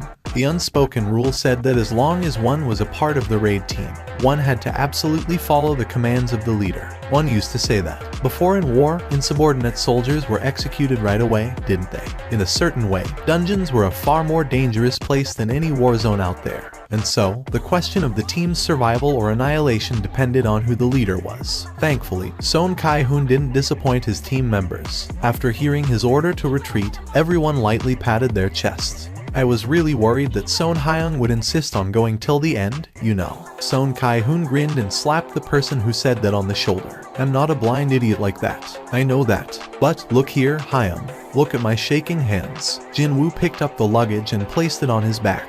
Along with Son Kai-hoon's orders, the raid team began moving again, although their direction had reversed. Jin-woo smiled wryly, and here I am, hoping to go in a little bit deeper. Regardless of what happened, he was nothing more than a guest. And as a guest, he had no right to run his mouth on this and that about the decision of the house owner, now did he? It was indeed a bit regretful. But it'd have to end here today. Everyone, stop. There was confusion evident in his voice. The fatigued hunters walking cautiously forward came to a stop, and so did Jin-woo as well. He had been keeping an eye towards the rear in case the monsters decided to chase after them. What the hell is the meaning of this? What is going on? Why is the path blocked? Wasn't it fine when we entered earlier? Jin-woo walked past the noisy hunters and got to the front before reaching out with his hand, and his eyes widened as well. It's been blocked off. The path had been blocked off by an invisible barrier. He immediately recalled the instant dungeons, more specifically, the wall that demarcated the border between the instant dungeon and reality. But he soon shook his head. No, this is different from that. He could detect a certain sense of artificiality from this invisible wall, seeing that there was a trace of magic energy mixed in. This barrier must have been the result of a magic spell cast by a monster with high intelligence. But why? Why block the path going out and not going in? It was then, as if it was waiting for this moment, horrendously powerful magic energy waves crashed into the group like a tsunami from the far end of the cavern. How could this be? This was from the boss of this dungeon. What the hell? Why am I getting goosebumps all of a sudden? Watching the complexions of the hunters get paler by the second, Jin-woo came up with a theory. If, let's say that there is a boss that can hide its presence, then the wall that wasn't there when they entered, and the boss that bared its fangs only after the barrier had been erected. No way. Did it lay a trap and wait for hunters to enter the dungeon? From beyond the darkness of the dungeon's interior, the countless sounds of footsteps, far greater than before, reverberated loudly. The countless marching high orcs came to a halt just a little bit of distance away from the hunters. High orcs growled as if they'd pounce at any given moment. No words could adequately describe the bloodthirsty aura emitted from over 50 high orc warriors. The result of a battle was pretty obvious even without actually fighting them.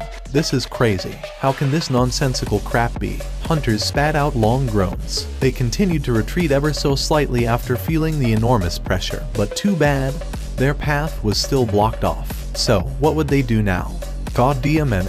If only either Chairman Choi Jong-un or Hunter Cha Hee-in were here. Son Kai-hoon's expression crumpled unsightly. Rank S hunters all possessed incredible powers that could overturn any unfavorable situation. If either one of those two were here, these high orcs would have been nothing at all. Just why, in a situation like this, why weren't they here? Son Kai-hoon had fought alongside them all the time, so he could acutely sense his powerlessness right about now. Fighting here will definitely result in our death. However, with their path of retreat blocked off, he no longer had any choice in the matter. The creature's voice sure sounded loud. The glare of the high orc was fixed to the leader of the raid team, Son Kai-hoon. What the hell is that thing trying to talk to us? What is it saying? It was then the facial muscles of the high orc began trembling. When that strange tremor subsided, a completely different voice from before came out from the monster's mouth. Humans. It was as if something else had borrowed the monster's mouth to speak. Oh, humans. When looking at closer, that normal-looking orc's eyes were now unfocused and blurry like those of a dead fish that died a long time ago. Hunters began freaking out as if the back of their heads were smacked out of nowhere. An orc just spoke a language of humans. How can an orc speak Korean? Is this magic? Could it be? Hunters couldn't keep their mouths shut at this utterly unexpected situation. The leader high orc continued to speak.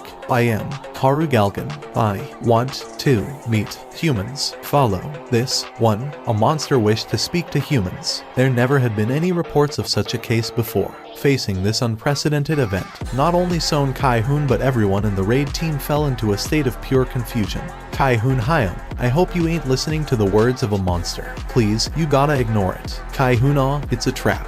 Regardless what happens, we gotta try to finish it here. Son Kai-hoon maintained his silence for a while, before answering the monster's words. Did you block the cavern?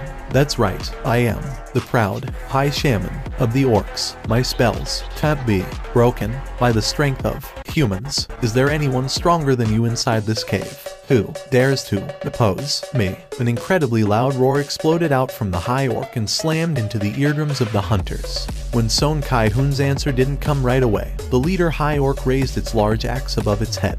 Now choose, die here at the hands of my soldiers, or follow my soldiers will follow. Son Kai-hoon's immediate answer prompted the eyes of the hunters to grow wider. Kai-hoon Hyun. Mr. Kai-hoon. Son Kai-hoon interrupted his comrades trying to dissuade him and waited for the reaction of the High Orc. Then come, human. With the end of those words, the blurred eyes of the leader High Orc regained its original clarity, and that would be wild beast-like glare of bloodlust. Son Kai-hoon was the first to start walking, and the hesitant hunters began to follow after him one after the other. What is he thinking? Jin-woo stared with a puzzled expression on his face. Is he trying to negotiate with the boss in order to get out of here alive? Although the odds of that succeeding was extremely low. No, maybe this was for the better. Jin-woo originally believed that this raid would end with him hunting down a few mob creatures, but now he got himself a chance to meet the boss instead. Hunter Nim. Yes. Jin-woo continued looking at the front while answering him. Son Kai-hoon, too, continued to stare at the backs of the High Orcs walking further up ahead. As soon as we meet the boss, we're going to attack right away. When that happens, regardless of whether our attack was successful or not, the Beastars should not be able to maintain the magic spell blocking the exit. That made a certain amount of sense. Unless it was some kind of hex-type magic, one had to keep one's focus in order to maintain a spell, especially if one wanted to maintain high-class magic. An incredible mental focus was a necessity. However, what about it? Didn't matter whether they succeed in killing the boss or manage to cancel the magic blocking the exit. They would still meet a dog's death right away inside the boss room after getting surrounded by the countless High Orcs anyway. All their attention is on us. Hunter Nim, please escape from the boss room. Once you get out of the dungeon, you must alert the main assault force. By the time the assault team consisting of rank S hunters arrive here, everything would be over for them. Son Kai-hoon was getting ready to die. Are you thinking of dying alongside the boss? Jin-woo sneaked a glance at Son Kai-hoon's expression. His face remained hardened, but there was no wavering in his eyes. Our job isn't to get out of this dungeon alive, but to close the gates. Many people outside are paying us a great deal of money for that purpose. Son Kai-hoon's voice gained more conviction as he spoke. We will do our job according to what we've been training for. However, you're different. There's no reason for you to die here. I hope you can get out of this place alive. One could now hear the unwavering belief in his voice. His words contained his determination. Jin-woo realized that nothing he could say right now would be of any help to Son Kai-hoon. So, he simply nodded his head as his reply. Cha-hyeon finally arrived at the location of the second Ranka gate. She had her baseball cap pushed down low, and as a result, only a few passers-by recognized her. The first thing she did was to seek out the mining team. A few hunters walked past her and sneaked a couple of glances, but they were all working for the guild anyway and none of them paid her any great attention after that. Eventually, she could see Foreman B in the distance, as well as the mining team around him. Thump, thump. Her heart began beating faster. Standing a little bit of distance away from them, she scanned the faces of each miner present. Where is he? She couldn't see Jin-woo among them. How should she say this? It felt like all of her energy was abandoning her at once. Did he give up on being a miner? Why don't I wait for another minute? He could have left the spot for only a moment and is coming back soon. 3 minutes more. No, maybe 5. And so, she waited for another 15 minutes, but Jin-woo didn't show up in the end. Recognizing Cha-hyeon, Foreman B quickly ran over to her. Hunter Nim, I thought you were taking a break today. Hello there. Cha-hyeon shared a simple greeting with Foreman B and after making sure that no one was eavesdropping on her, she cautiously asked him a question. By any chance, is there a hunter named Seong Jin-woo working for you?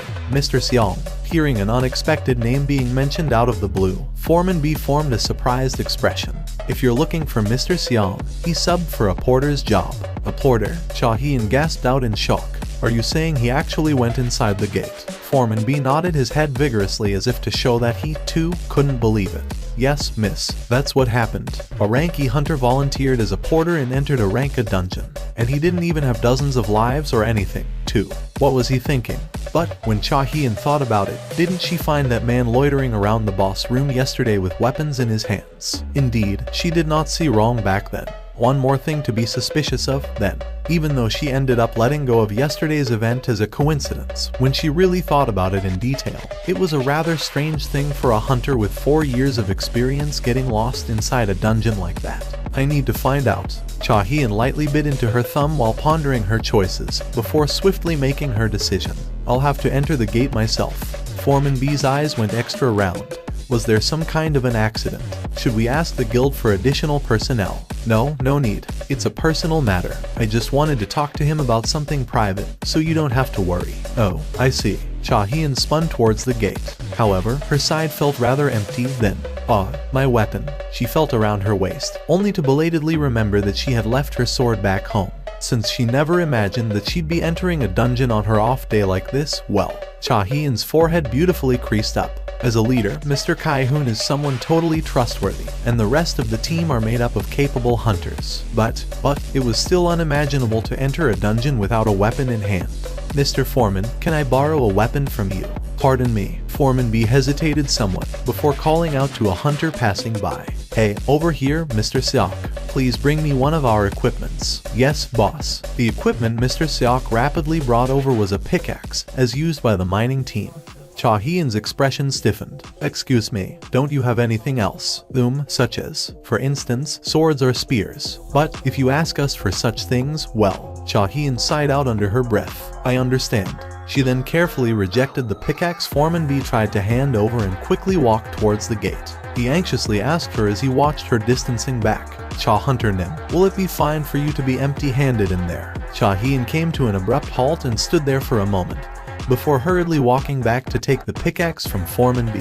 He guffawed out in a genial manner. I think that's for the best, miss. I mean, it'll be dangerous to be weaponless inside a dungeon, regardless of what. Well, then, as she turned around to hurriedly leave, Foreman B unluckily didn't get to see her ears dyed in deep shades of crimson. Soon, their eyes caught the sight of the boss room. The anxiety felt by the hunters came over the air, and could be felt on his skin.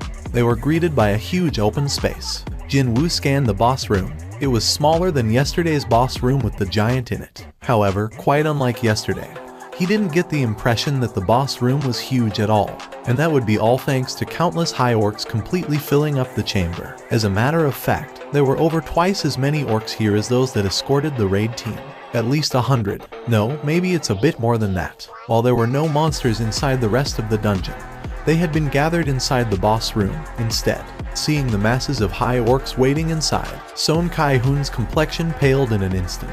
If this many high orcs managed to escape from the gate, then this was a large enough horde to utterly destroy a small city, even before the top hunters had the chance to do something about them. Cold sweat trickled down his backside. At the very least, we gotta eliminate the boss. Just like how he resolutely swallowed the dry saliva, he did his best to keep his determination burning in his heart. Shark, the leader high orc beckoned again. The raid team and the escorting high orcs walked over to an altar located in the corner of the boss room. Over there, one of the hunters pointed towards the top of the altar, and that's where the high orc shaman stood, dressed in all manner of accessories adorning its entire body, including a mask, bone necklace, and earrings. So, that's the boss. Son Kai-hoon's expression hardened. He immediately realized that the terrifying magic energy filling up the interior of this dungeon was being emitted from that creature. And then, surrounding that beastard was, from the 4 guards possessing an air of alertness standing around the boss, he also sensed a rather ominous aura as well. This isn't good. Could the raid team get past those guards and kill the shaman in one fell swoop? The hunters were all thinking roughly the same thing. The hunters stopped in front of the shaman. A certain intangible tension flowed in between the high orcs surrounding the human hunters as they kept a certain distance away. However, the shaman didn't seem to care about the mood of the place. It simply opened its rather malformed jaw, visible below the mask, and cackled out. "Oh humans, welcome." The hunters of the raid team exchanged glances. As soon as Son Hyun gives us the signal, we attack together. However, suddenly, the air around them began freezing up. Hunters of this raid team were some of the very best out there. They all shifted their gazes at the same time at this sudden outpouring of chilling aura. The source was the shaman. The creature finally took the mask off. When it did, the magic energy it had been hiding until then exploded forth, unchecked and unhindered. Rumble. The freakish magic power spread out in circular waves with the boss as the center. As if they were normal, powerless civilians that ran into a lion or a tiger. The hunters froze up on the spot like a bunch of statues. Oh my god. How can a magic power of such magnitude be? We gotta fight against something like this. Despair, lamentation, resentment, even regret. The shaman formed an ominous grin when facing these varying forms of hopelessness. Are you scared of me, humans? Son Kai-hoon bit down on his lower lip, hard, and took a difficult step forward before asking a question.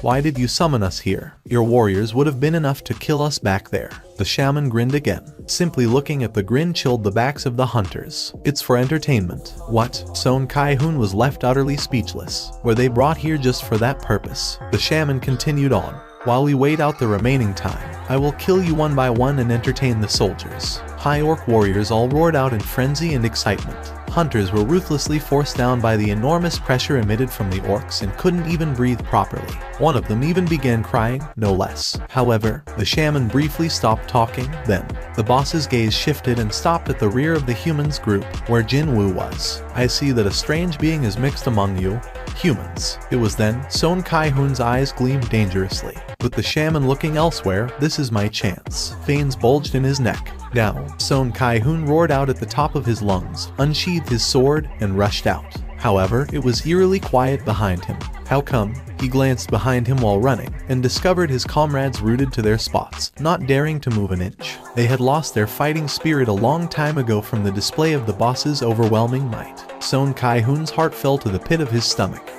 Still, someone had to do this. He couldn't stop now.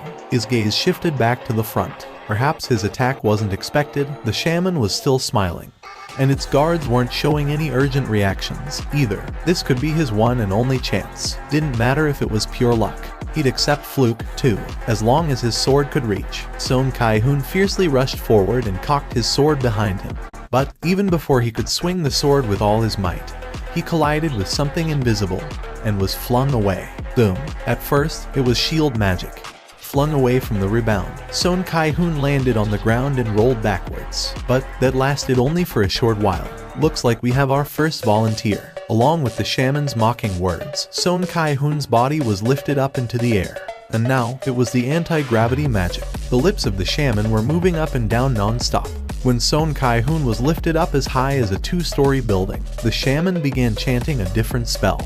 Next to come was gravity acceleration. Kaboom! Son Kai-hoon was slammed into the ground.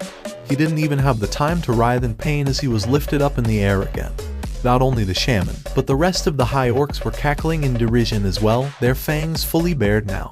Boom. Hyok. The shaman continued to toy with Son Kai-hoon by lifting him up and slamming him down. When he landed on the ground for the 4th time, Son Kai-hoon vomited out a mouthful of blood. Seeing that scene, the complexions of the hunters got paler and paler. However, none of them dared to step forward to stop this. They simply stood there trembling while witnessing Son Kai-hoon being broken into pieces. Just as Son Kai-hoon was thrown down to the ground once more, he vanished from the view. The shaman's eyes opened wider. Where did the human disappear to, when all of his bones should be broken by now? The shaman searched for the whereabouts of Son Kai-hoon.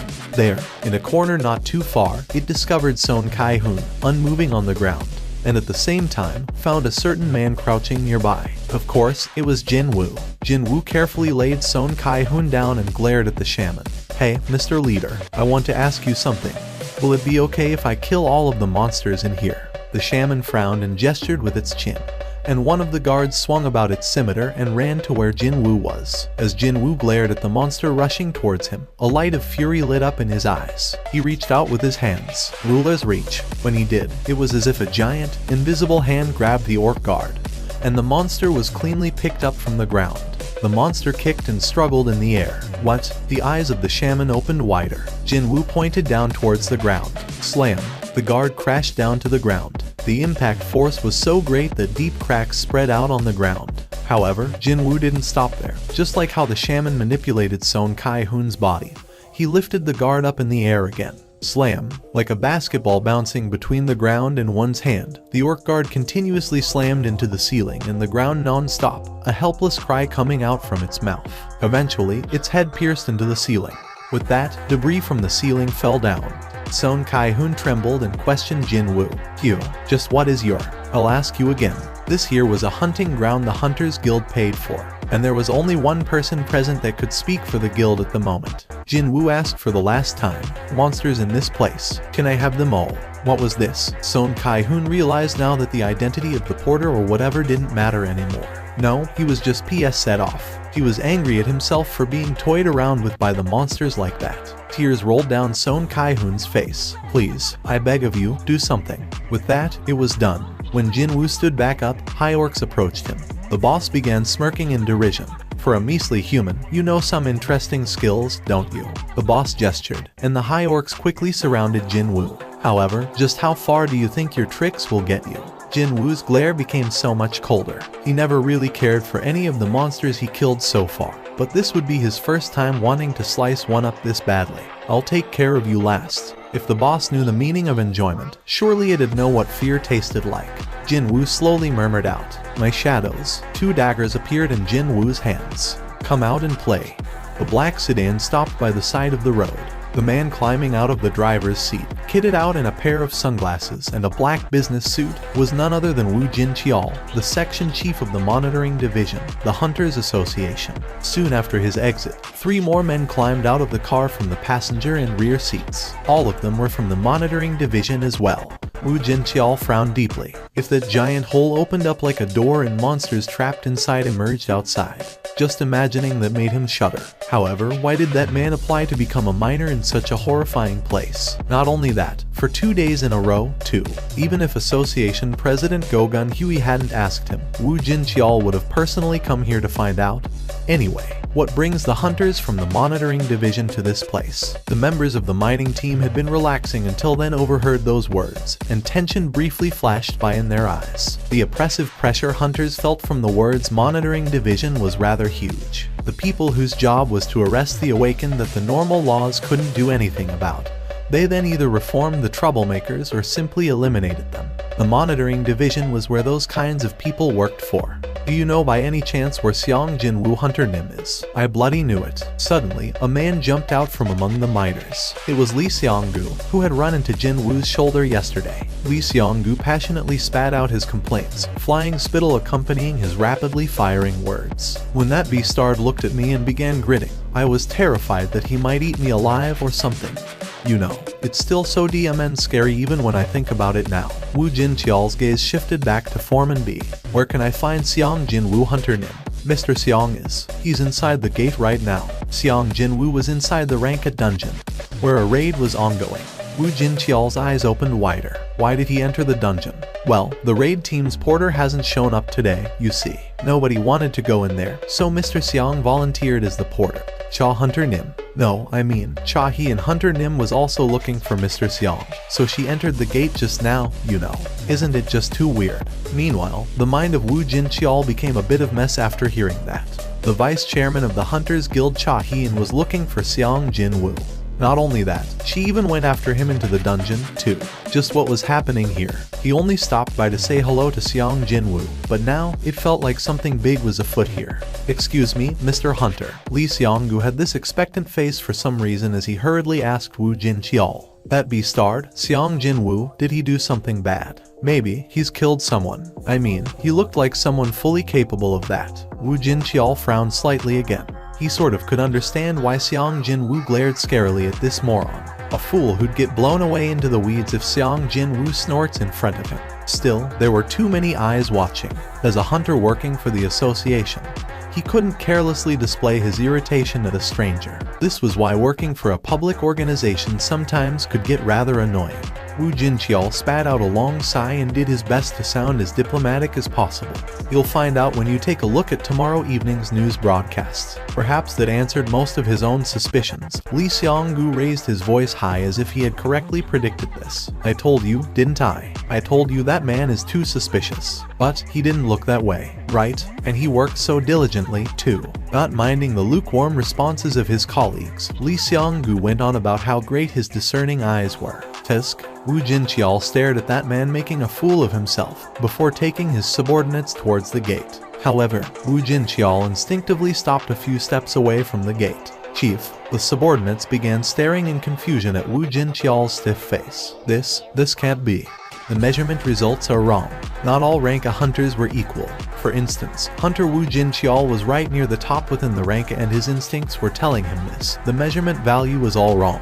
Wu Jinqiao quickly issued an order to his subordinate next to him. Go get the magic energy measuring device. The subordinate immediately realized that Wu Jinqiao's expression was grave and hurriedly ran to where their car was parked. The miniature measuring device used by the monitoring division was a world apart in quality from the devices used by the regular association employees, as befitting a device created from a top-grade magic crystal that cost over $1 billion. This piece of equipment very rarely threw up errors or mistakes in its results. The measurement result quickly came out. I knew it. The displayed result showed a clear discrepancy to the previously measured value. If the guild formed their raid team according to the measured value presented by the association, then it had definitely become a serious situation. Around the same time, Cha Hian was following after the traces left behind the raid team. She finally located corpses in the distance. How can this be? Her eyes opened up super wide. All the corpses belonged to the high orcs. It was easy to identify them, because they featured red skin and their fangs were noticeably longer, too. How did Mr. Song Kai-hun's team manage to defeat this many high orcs? And was that all? There was seemingly not one casualty, too. Cha Hian discovered something odd and crouched down to take a closer look at one of the corpses, and her eyes grew even wider than before. This one, and this one, too.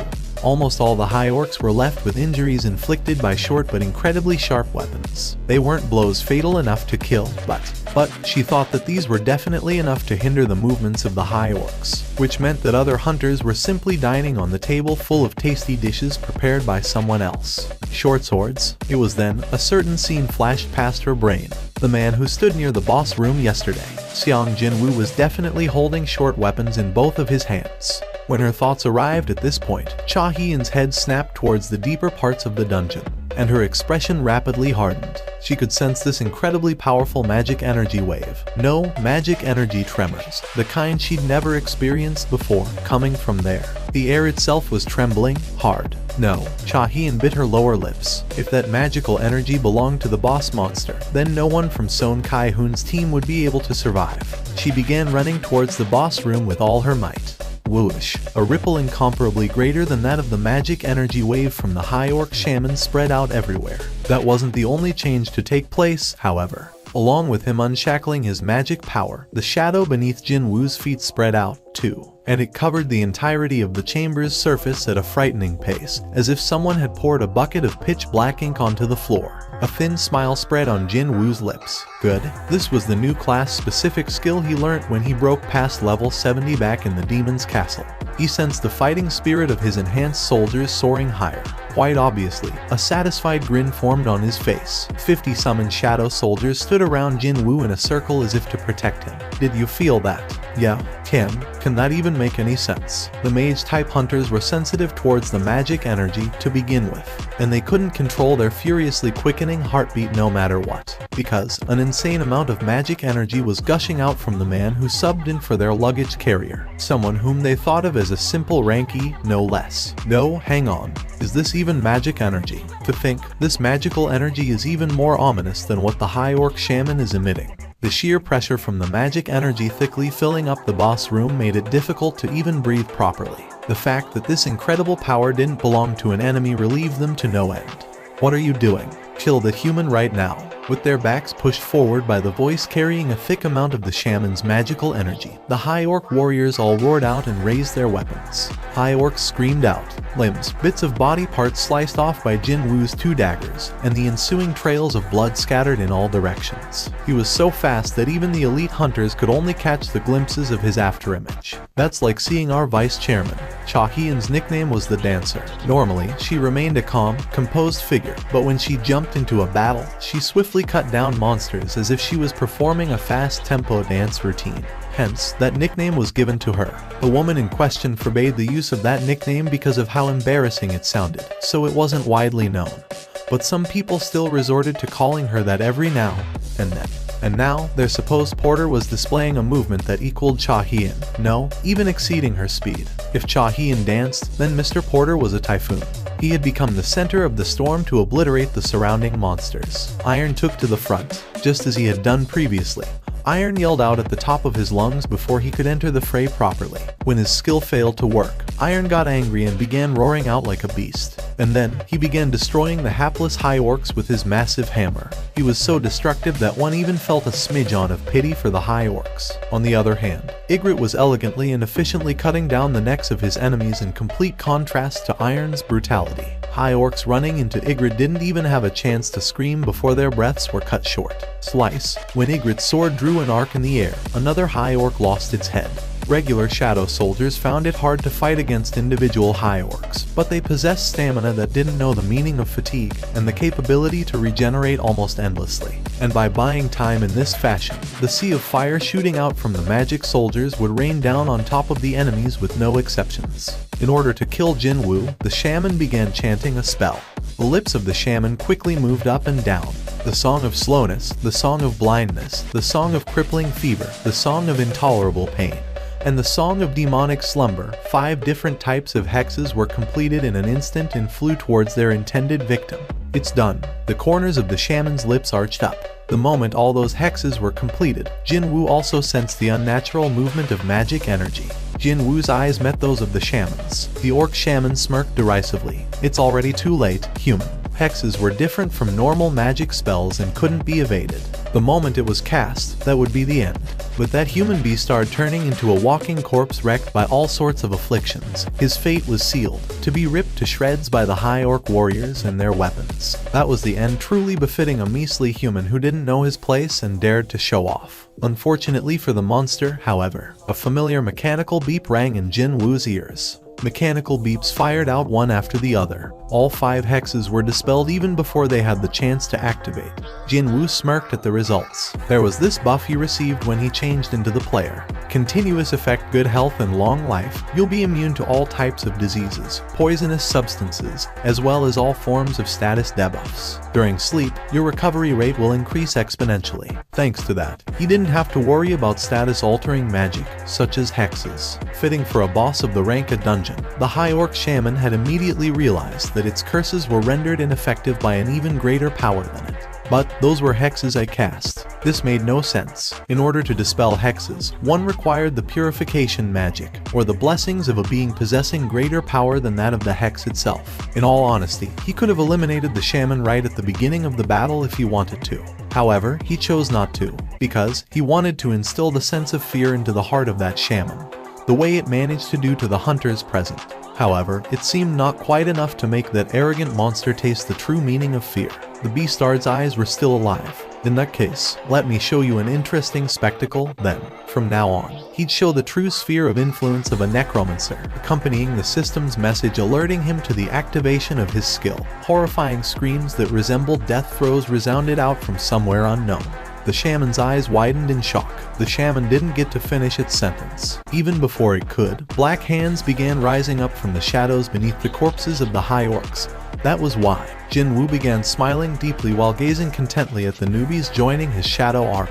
My warriors have become undead.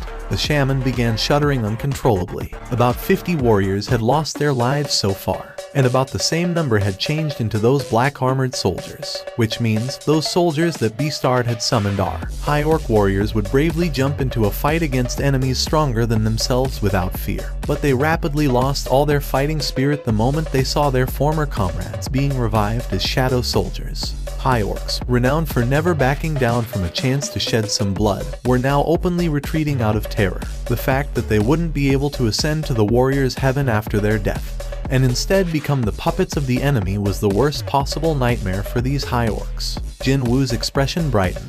Finally, there were signs of fear in that Beastard's eyes. While shaking like a leaf, the shaman recalled the existence that could revive the dead into shadows. There could not possibly be 2 people possessing the exact same power. So, that human had to be him. If that person is him, then why are we here? However, the moment the shaman thought about itself and the inside of its brain blanked out and the relevant memories contained within were wiped out in an instant. Jinwoo tilted his head. Who was that? She seemed a bit too distant to be totally familiar to him, however. That was why he needed a bit of a moment to recall what her name was. And she was none other than the rank S hunter currently affiliated to the Hunters Guild, Cha Hien. But what is that woman doing here? Jinwoo might have been somewhat surprised by her presence here, but then Cha Hyun's own shock was far greater than his. Her wide-open eyes stared at Jinwoo and his shadow soldiers. Summons. The first thing Cha Hyun thought of was summoning when she saw the shadow soldiers. However, there were simply too many of them to say that this was the result of summoning magic. The thing was, the mage-type hunters specializing in summoning magic could only control 1 or 2 at a push. If one could control 2, then the treatment one received improved greatly, and she hadn't yet heard of anyone capable of controlling 3 or more summoned creatures. However, just how many of them were here? This makes no sense. One man summoned over 100 in one go, and he didn't even need a lot of time to summon them, too. No, he only needed a moment to summon dozens and dozens in one go. I wouldn't have believed it if I didn't see it with my own 2 eyes. She might be one of the top 10 ranked hunters in South Korea, but another hunter's ability had managed to leave her totally speechless now. Wu Jinqiao was running breathlessly. He ran so hard that he now tasted sweetness in his mouth. Cha Hyun. Wu Jinqiao found it strange that she didn't try to participate in the battle and simply stood by, so he quickly walked up next to her. And it was at that point he got to see clearly the situation inside the boss room. What is this? Soldiers wearing jet black armor were one-sidedly massacring the supposedly powerful monsters, also known as High Orc warriors. The pitiful screams of the High Orcs even managed to deafen Wu Jinqiao's hearing. Also, he might have been less shocked if there were only human-shaped soldiers present. But then again, just what were those nonsensically huge black bears with smoke coming out of them, as well as High Orcs kitted out in various black-colored armors? No matter how I see it, doesn't he look like a top-ranked melee-type hunter? However, he could even use summoning magic, too. And, sure enough, when Jinwoo's lips moved a little, dozens more summons rose up from the ground. Oh my god. Wu Jinqiao's jaw fell to the floor. Just how many summons could that man control? This is the true ability of Hunter Xiang Jinwoo.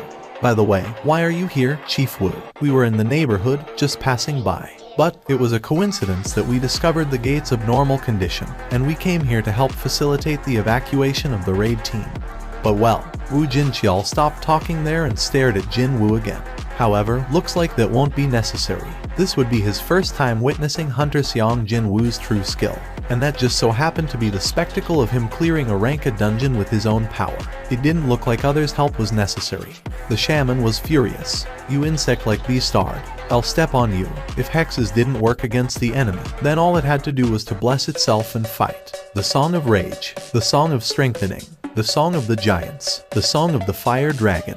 With the completion of the various spells, the shaman's body suddenly ballooned up to nearly 10 meters tall. Its strength, agility, stamina, and even its confidence increased greatly as well, power filling up every square inch of its frame.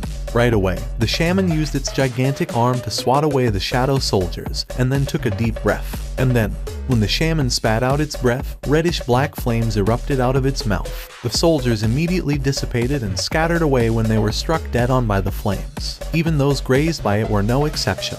Parts of their bodies were blown away and they were rendered unable to carry on fighting.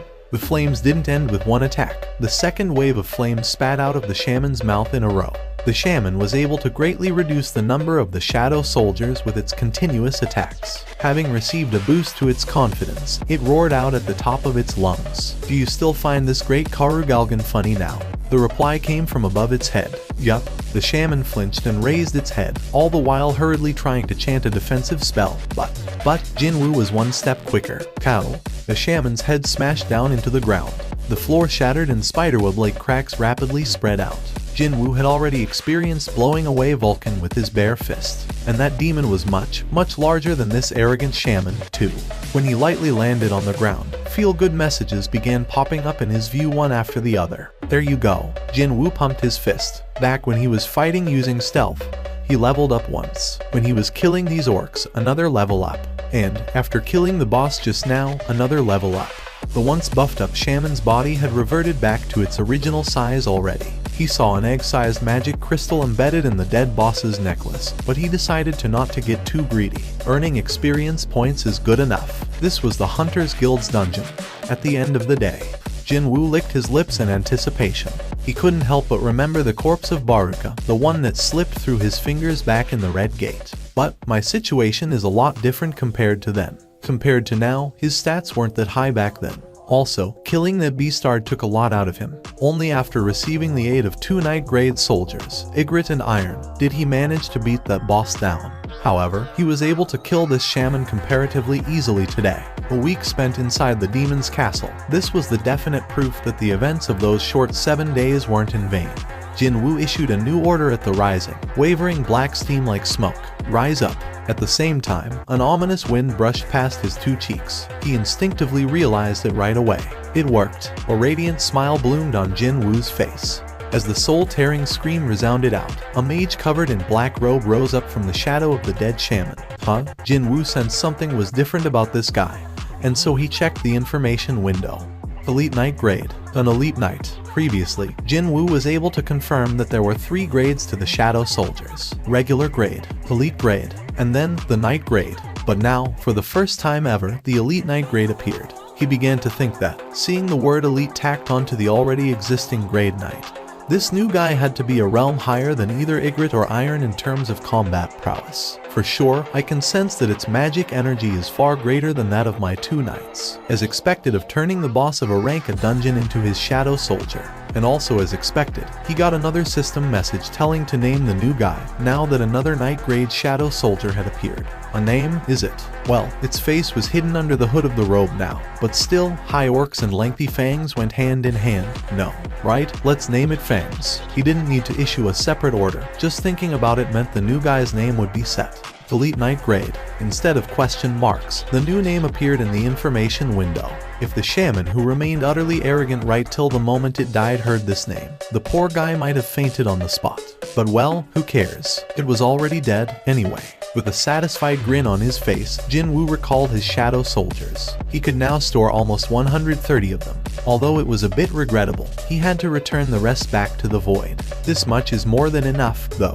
He stepped off from the altar with a big smile on his face, but then, several people rushed over to him. They were hunters from the raid team, Cha Hien, and finally, a group of men wearing matching black business suits. Jinwoo recognized one of the faces among the black suits. Since when did Chief Wu Jinqiao show up? Seeing the expression on Wu Jinqiao, he probably had witnessed the shadow soldiers in action in full. Mr. Xiang Jinwoo Hunter Nim, Mr. Porter, everyone called out to him at the same time. Then they took glances at each other. Well, it was all fine and dandy that he got to fight to his heart's content since he no longer had any reason to hide his powers, but how am I supposed to get out of this now? Jinwoo looked at all these people surrounding him and scratched the back of his head.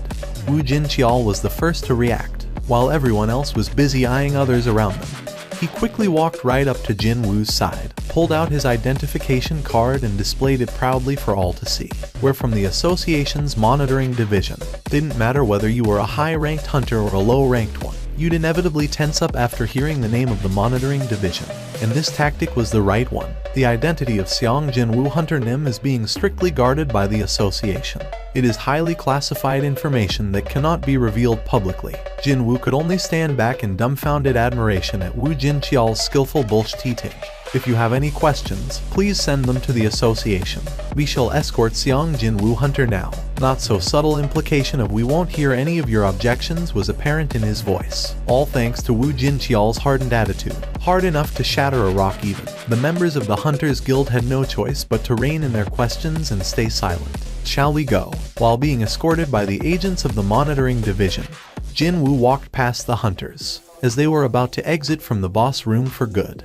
Hold on. An urgent call came from behind the group. Unintentionally looking back, Jinwoo spotted Son Kai-hoon approaching them while being supported by his big-framed colleague. All of his external wounds had been healed perfectly, but his complexion remained pale as he had lost a lot of blood. It'd be better for him to not move yet, though. Despite Jinwoo's worries, Son Kai-hoon managed to stand before him. He then bowed deeply. Thank you, and he began speaking up his mind without holding anything back. Thanks to you, we are all still alive. On behalf of the raid team, I'd like to thank you. If one believed the words of the monitoring division's hunters, then this young man seemed to be burdened by some kind of circumstances preventing him from revealing himself. With that kind of power, it'd not be too strange if he does have some kind of an unspeakable circumstance. Thank you very much. His emotions now getting raw, Son Kai-hoon bent his back forward 90 degrees once more. That sudden movement caused his aching body to scream out in pain. But he actually found that rather welcoming.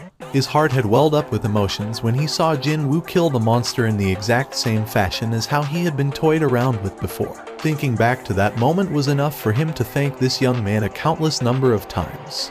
Jin Woo walked over to the female hunter jumping up and down by the corner. Because she's so small, I nearly failed to spot her. When he pushed forward the memo she gave to him earlier, the female healer blushed and received it with both of her hands. Thank you. Inwardly, though, she was admonishing herself. Why did I even say those embarrassing things to him back then? She now had one more reason to kick her sheets before going to bed if and when she ended up remembering today's event in the future. From the perspective of Mr. Porter, who could easily punch the dungeon boss to death, she must have looked really funny when she handed over a memo while saying it contained her final will. Putting the dazed female healer behind him, he coolly turned around to leave. Let's go. As soon as Jin Woo began walking, the agents of the monitoring division moved together in one unit as if they had been rehearsing it. There was one exception, though. Only Cha Hien had failed to say something to Jin Woo, and she tried to reach out to him, but gave up in the end. I wanted to ask him for his contact numbers. All she wanted was to ask him if he could find some time to talk to her. However, she might be misunderstood if she asked him that now, what with the current situation not being settled yet. It was then, a female hunter walked over to Cha Hien. Excuse me, Vice Chair. Yes. When Cha Hien turned around to look, the female hunter pointed to her hand. Why are you carrying a pickaxe? Cha Hien's gaze drifted towards the head of the pickaxe and her face began blushing rather quickly. She hurriedly lowered the pickaxe and cautiously asked, You think he found me weird? The female hunter, a mage, tilted her head and asked back, Who did? And that caused not just Cha Hien's face, but even her neck to blush in the deep shade of crimson. My fated hour is approaching. Indeed, Hyung Nim's choice would decide Yu Jin Ho's fate. His heart was palpitating faster, and he felt even more nervous compared to a few days ago when he was negotiating with his father for the right to become the Yujin Guild Master. Let's go back to my original purpose. My original purpose. It was no coincidence that he chose the exact same cafe as the first time he met Hyung Nim back when to propose his plan. Without Hyung Nim's help, I wouldn't even be here right now. He began looking around the interior of the cafe while thinking as such, and he was able to see this place in a new light. Quite coincidentally, the table he chose was the exact same one as the last time, too. Along with the doorbell, Jin Woo entered the cafe. Hyung Nim. Yu Jin Ho discovered Jin Woo and shot up from his seat with a welcoming smile on his face. He bowed down as his greeting. Oh, Jin Woo came running here right after killing the high orc, so his clothing was understandably dirty. His shirt even sported bloodstains from the dying high orcs, too. He spoke as if there was nothing to worry about. I was coming straight from a dungeon, that's why. Yu Jin Ho was taken by surprise once more. He was nothing compared to someone like Hyun Nim. After getting his guild master license, all Yu Jin Ho did was to waste time by drinking and partying. But what did Hyung Nim do in the meantime? He possessed incredible power, yet he still found time to enter dungeons to further hone his crafts. Suddenly, Yu Jin Ho felt ashamed of himself. Hyung Nim, actually, Yu Jin Ho didn't leave anything out and reported everything that happened during the negotiation with his father to Jin Woo. Even the event of Go Myung Hwan's testimony revealing the truth of who saved the hunters of the White Tiger Guild from the Red Gate incident, too. That uncle, doing something unnecessary. Still, that man did that for Jin Woo's benefit, so he couldn't get angry at that. Perhaps that was the reason for Yu Jin Ho's expression to be a bit more glowing than usual when he was talking about the Red Gate incident. In any case, Jin Woo knew what Yu Jin Ho was trying to say here. So, in order for you to become the Yujin Guild's new master, you need my help? Is that about right? Jin Woo finally raised his gaze. Hey, Jin Ho. I am. Gulp. Yu Jin Ho swallowed his drying saliva. The chairman of the Hunters Guild Choi Jong and received a certain call. After answering that, he abandoned what he was doing, entered his private chamber, and began shouting out loudly at the phone. What was that? Seong Jin Woo was present during our raids yesterday and today. The newly appeared rank S hunter, Seong Jin Woo. Such a man decided to present himself right before Choi Jong-in's own guild. Yet why did he fail to even notice that? It was the same thing as kicking away the golden goose willing to enter his house. It was enough to make him tear his hair out, but he was working for the mining team yesterday, and today he was carrying luggage. After hearing that revelation, it did make sense for him to not know. Okay, for the time being, let's not worry about why he did what he did. He got this feeling that sweating over that mystery would only give him a case of a migraine and no tangible answer to chew on. Besides, that wasn't important at all. After White Tiger, us hunters also owe that man now. Indeed, they were indebted to Xiang Jinwu. Choi Jong-in wished to talk to that man as equals as much as he could before attempting to scout him. But now, his position was no different than that of the White Tiger. The hunter who took on the role of the raid team's captain, Son Kai-hoon, wasn't a fellow who'd lie about something that didn't happen, or embellish something minor as if it was a big deal. Even then, Choi Jong-in asked reflexively, "Are you telling me the truth?" "Yes, sir. That's all I saw." "That's all he saw. Does that mean there could be more? If Xiang Jinwu was that powerful, then, if you compare him to me, then how about it?" Although he may have sounded a bit childish just then, there was no better way to ascertain someone's strength than this question. Son Kai-hoon took a little time before continuing on. "Chairman, can you solo an upper grade rank a dungeon by yourself?" "No, it's impossible." However, that man did precisely that. Choi Jong-in was often referred to as the ultimate weapon. From a certain perspective, one could argue that he was being roundly disregarded in this situation. But rather than feeling sour, his heart was pounding harder instead. Meet Cha Hyun, and then Xiang Jinwu. This was the golden chance that his guild could become renowned in South Korea, no, Asia, no, the whole world, on the back of Xiang Jinwu's abilities alone. "Chairman Choi, I know that I'm in no position to advise you on how to run the guild. But Son Kai-hoon was definitely not someone who'd go beyond his stations and run his mouth off about the guild. So, Choi Jong-in became even more curious about what he might say next. "No, it's fine. Please speak.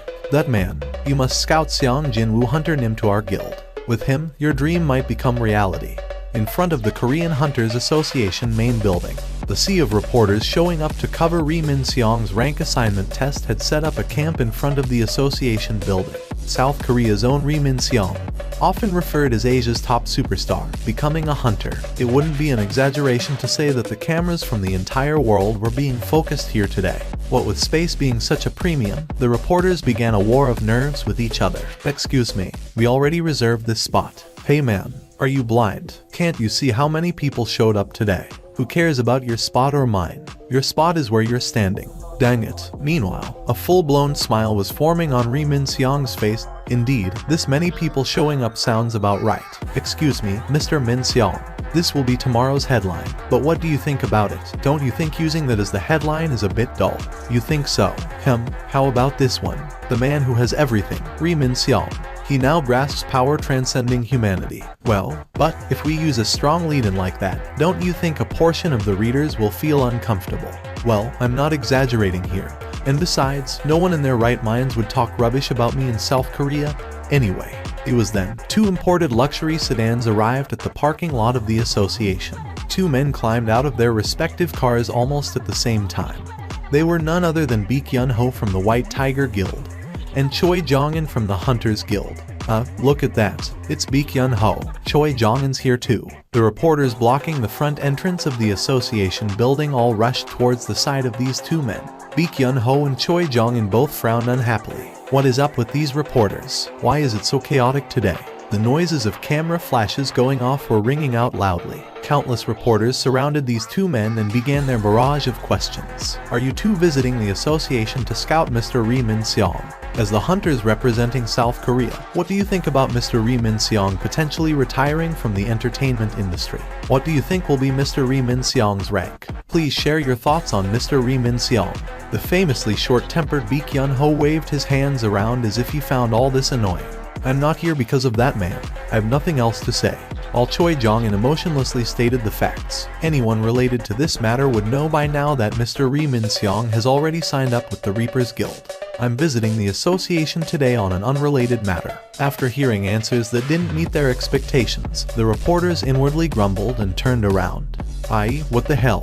And I thought I might have a juicy news story. I got excited for no dang reason. Still, none of them dared to express their dissatisfaction in front of a pair of rank S hunters. Reporters returned to their spots and began their waiting for Ri Min Seong's emergence once more. Once the reporters left them alone, Baek Yun-ho and Choi Jong-in met each other's glare. Baek Yun-ho greeted his counterpart first. "I heard the story. Hunters Guild almost got into a big tangle yesterday, too. Or so I hear." He even deliberately emphasized the word "too" as well. "Well, it wasn't much of a big tangle, compared to how the White Tiger had to lose their newbie rank A. The two men's war of nerves was just as fierce as the one taking place among the reporters. Lee Kyun-ho was incensed for a little bit there, but eventually he sighed out softly and spoke up. In any case, both the hunters and us are in that man's debt. We really were kissed by Lady Luck yesterday.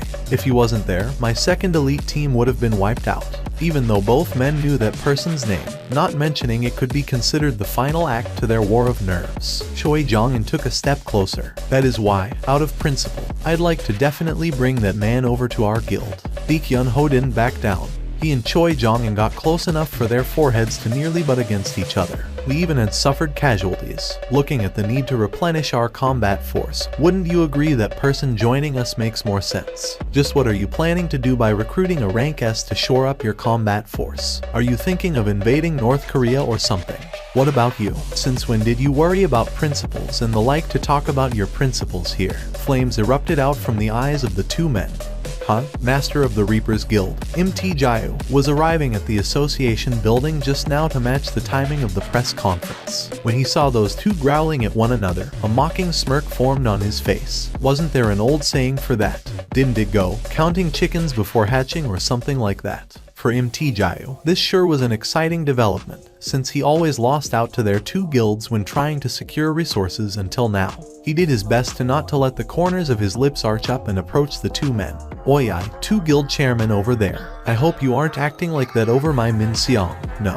And then, both Lee Kyun-ho and Choi Jong-in's heads spun at the same time towards MT Jayu. It was hard to tell who was first, really. What the hell is up with this moron? I don't give a rat's ass about this Ri Min Seong or Ri Min Gun or whatever. MT Jayu flinched in surprise and took a step back when two rather terrifying glares landed squarely on him. What is up with these two beastards all of a sudden?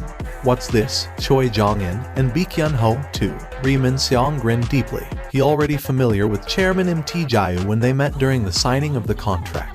Ri Min Seong signing up with the Reapers Guild, which had been criticized for being a shell of its former glory, while disregarding the country's top two guilds, was a calculated move on his part. I mean, with this, I'll enjoy the image of someone willing to stand up for the underdogs. Crudely speaking, celebrities survived on their public image, and Ri Min Seong was really meticulous about maintaining his. The best guilds in Korea are fighting over me.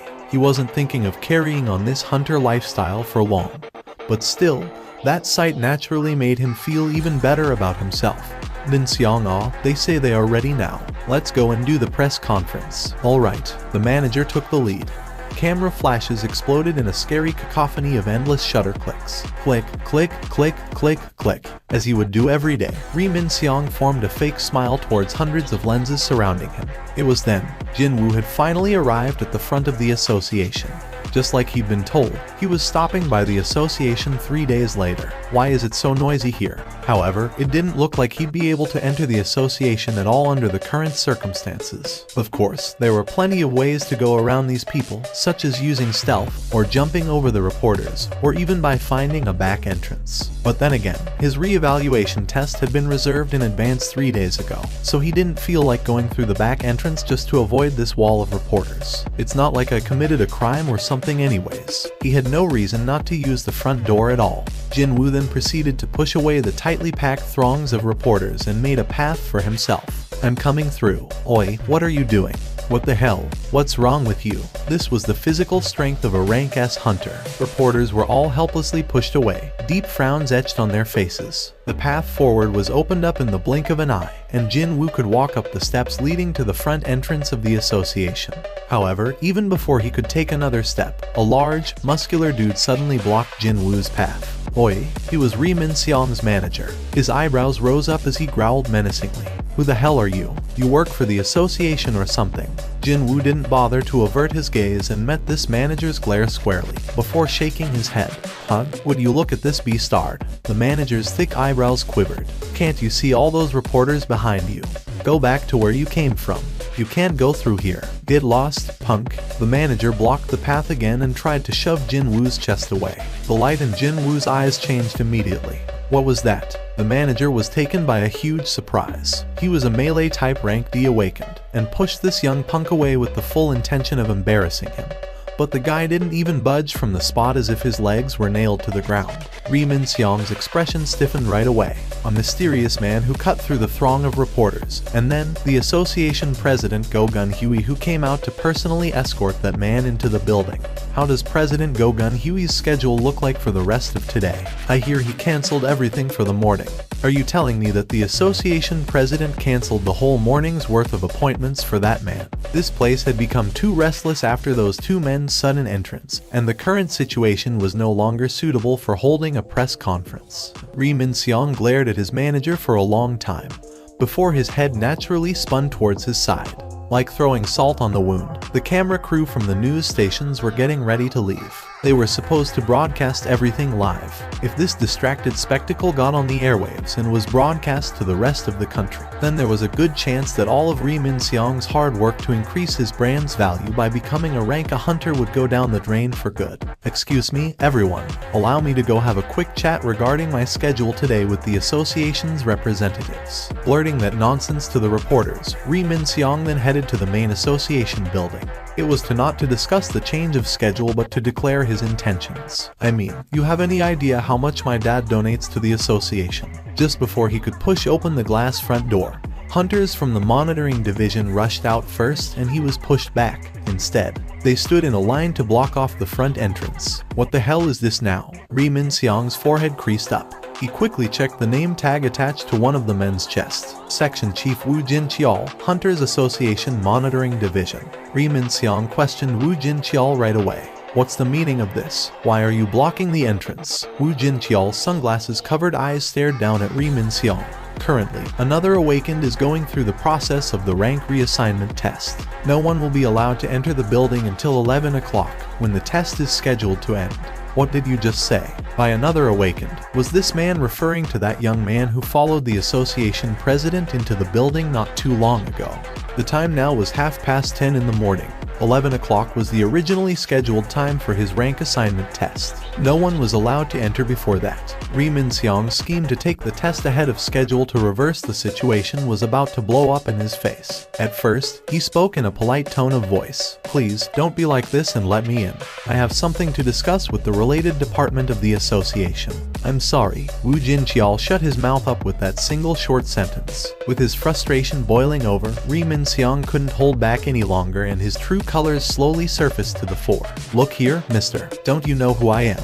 I'm Ri Min-seong, man. Ri Min-seong. Ri Min-seong's tone of voice became sharp and abrasive as if he could no longer take this crap.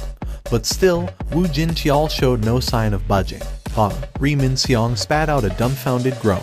Oi, you know that Yujin Construction is the biggest sponsor of the Hunters Association, right? The corners of Ri Min-seong's lips arched up. Vice chairman of the Yujin Construction. Ri Won-jae is my father, okay. And do you see all these people behind me? Ri Min-seong pointed towards the sea of reporters below the entrance steps. You think you can treat the son of Yujin Construction's vice chairman this badly in front of these many reporters? You think you can handle the fallout? Woo Jin-cheol's reply was pretty simple. Yes, we can. What? Ri Min-seong was even more dumbfounded now. Just who the hell was that young man for the association president to personally escort him inside and block off the entire building for a measly rank assignment test? And letting a section chief go for someone not even that high up in the food chain like a head of the department to do whatever the hell he pleased. Just who the hell is this another awakened supposed to be that the association is willing to bend over backwards like this? Only then did Woo Jin-cheol remove his sunglasses. If I were to tell you that, when Woo Jin-cheol's sharp, scary eyes resembling a bird of prey were finally revealed, Ri Min-seong unwittingly took a step back. Woo Jin-cheol continued to glare at Ri Min-seong and quietly spoke. Do you think you can handle the fallout instead, Mr. Ri Min-seong? Please, come this way. Alright, Jin-woo was about to follow after Go Gun-hui's guidance and enter the measurement room, but then spotted two somewhat familiar-looking faces. Baek Yun-ho and Choi Jong-in were sitting on the waiting room chairs facing the measurement room. That was where smartly dressed headhunters of various smaller guilds could be found 3 days ago. When their gazes met, both men stood up from their seats and bowed lightly. Jinwoo reciprocated the greeting and walked past the hallway. As they walked down on the passageway, a soft smile formed on Go Gun-hui's lips. "Those two men, they have been waiting for you for about an hour." The leaders of two guilds that represented South Korea in the world stage had shown up 1 hour early to wait for the re-evaluation result. Perhaps he had read Jinwoo's expression, because Go Gun-hui continued to explain in a calm voice. "The new rank S hunter has appeared after 2 long years. And besides, Choi Jong-un has heard of your powers, so he should be even more anxious at the moment." Jinwoo slowly nodded his head. "Oh my, association president." The association employees they met on the way all politely greeted Go Gun-hui and stared at Jinwoo with mystified eyes. "Who is that man that necessitates our association president to personally guide him? Could he be someone really important? How can someone that young know our president?" Soon, they arrived at the examination area, located deeper within the building. "Before the re-evaluation can take place, we must confirm your abilities first and set the new classification for you." Jinwoo already knew that. Hunters were classified as a melee, mage, healing, or even support type according to their abilities, and performed their roles where they were needed the most. "Well, I can do this." Jinwoo called out a single shadow soldier. "Yuck." The examiner was greatly taken by surprise. Seriously speaking, how could anyone stay composed when a soldier decked out in jet black armor suddenly rose up from the ground? Jinwoo deliberately chose the lowest leveled one out of his regular soldiers, but still, the dude emitted intense pressure that most normal people found hard to endure. Is this your summon creature? You can control a summon." The examiner's voice was trembling noticeably. "In that case, how many summoned creatures can you control?" Well, it will be useless to lie, so. Indeed, the number of eyewitnesses who saw his shadow soldiers yesterday was nearly 20. Jinwoo spoke up a slightly reduced number of soldiers sealed inside his shadow through his skill. "It's around 100 or so." The examiner's eyes went extra round at the number 100. At H100, yes. On the other hand, Jinwoo remained nonplussed. At the same time, as he stared at the shadow soldier, Go Gun-hui's eyes were glittering brightly. 100 of those. At a glance, that soldier possessed around the same amount of magic energy as a rank B hunter. If that young man could summon 100 of those soldiers, then one simply had to concede that his powers had already exceeded a regular large guild's combat force. Truthfully, that was an incredible ability. Jinwoo could feel Go Gun-hui's passionate gaze burning up on his skin. He breathed a sigh of relief after confirming the reactions of the surroundings. Well, if one regular soldier can elicit this sort of reaction, then he should thank his lucky stars that he didn't choose to call out the highest leveled soldier among his flock. Ygritte, or the boss level creature he managed to poach yesterday, Fangs. Whatever the case may be, this was enough to prove the type of ability he had possessed. Jinwoo quickly shoved his new hunter license inside his wallet. When he got to the end of the corridor, the waiting duo of Baek-hyun-ho and Choi Jong-un approached him. "Mr. Seong Jinwoo, can we have a chat?" "Seong Jinwoo Hunter Nim, I'm sorry, I'm pressed for time at the moment." Jinwoo ignored them both and quickly walked towards the glass door. Baek-hyun-ho raised his worried voice. "If it was me, I wouldn't use that exit." Is he trying to imply that the sweet deals he prepared for this occasion will make me regret walking out of this door or something? Jinwoo wasn't interested regardless of what was being offered, so he continued to ignore Baek-hyun-ho's dissuasion and pushed the glass door wide open. When that happened, the reporters that had managed to climb up the steps to push and shove against the monitoring division's agents began clicking their cameras non-stop, with flashes exploding brightly all around him. What the heck is this? Jinwoo became utterly speechless at this blinding explosion of lights. One of her friends grabbed her wrist, a shocked expression clearly visible on that girl's face. Jin-ah, why what? With her friend shocked like this, even Jin-ah got shocked alongside her for no reason. "It's your oppa. He's on TV right now." "What? Why is my oppa? Did he get injured again? If not, could it be even worse?" The friend dragged Jin-ah by her wrist inside the classroom as if she didn't want to waste time explaining anymore. "Oh, oppa." The moment Jin-ah saw the TV screen, the banana milk in her hand fell to the floor. Thank you for watching. Subscribe and enable notifications so you don't miss the next chapter.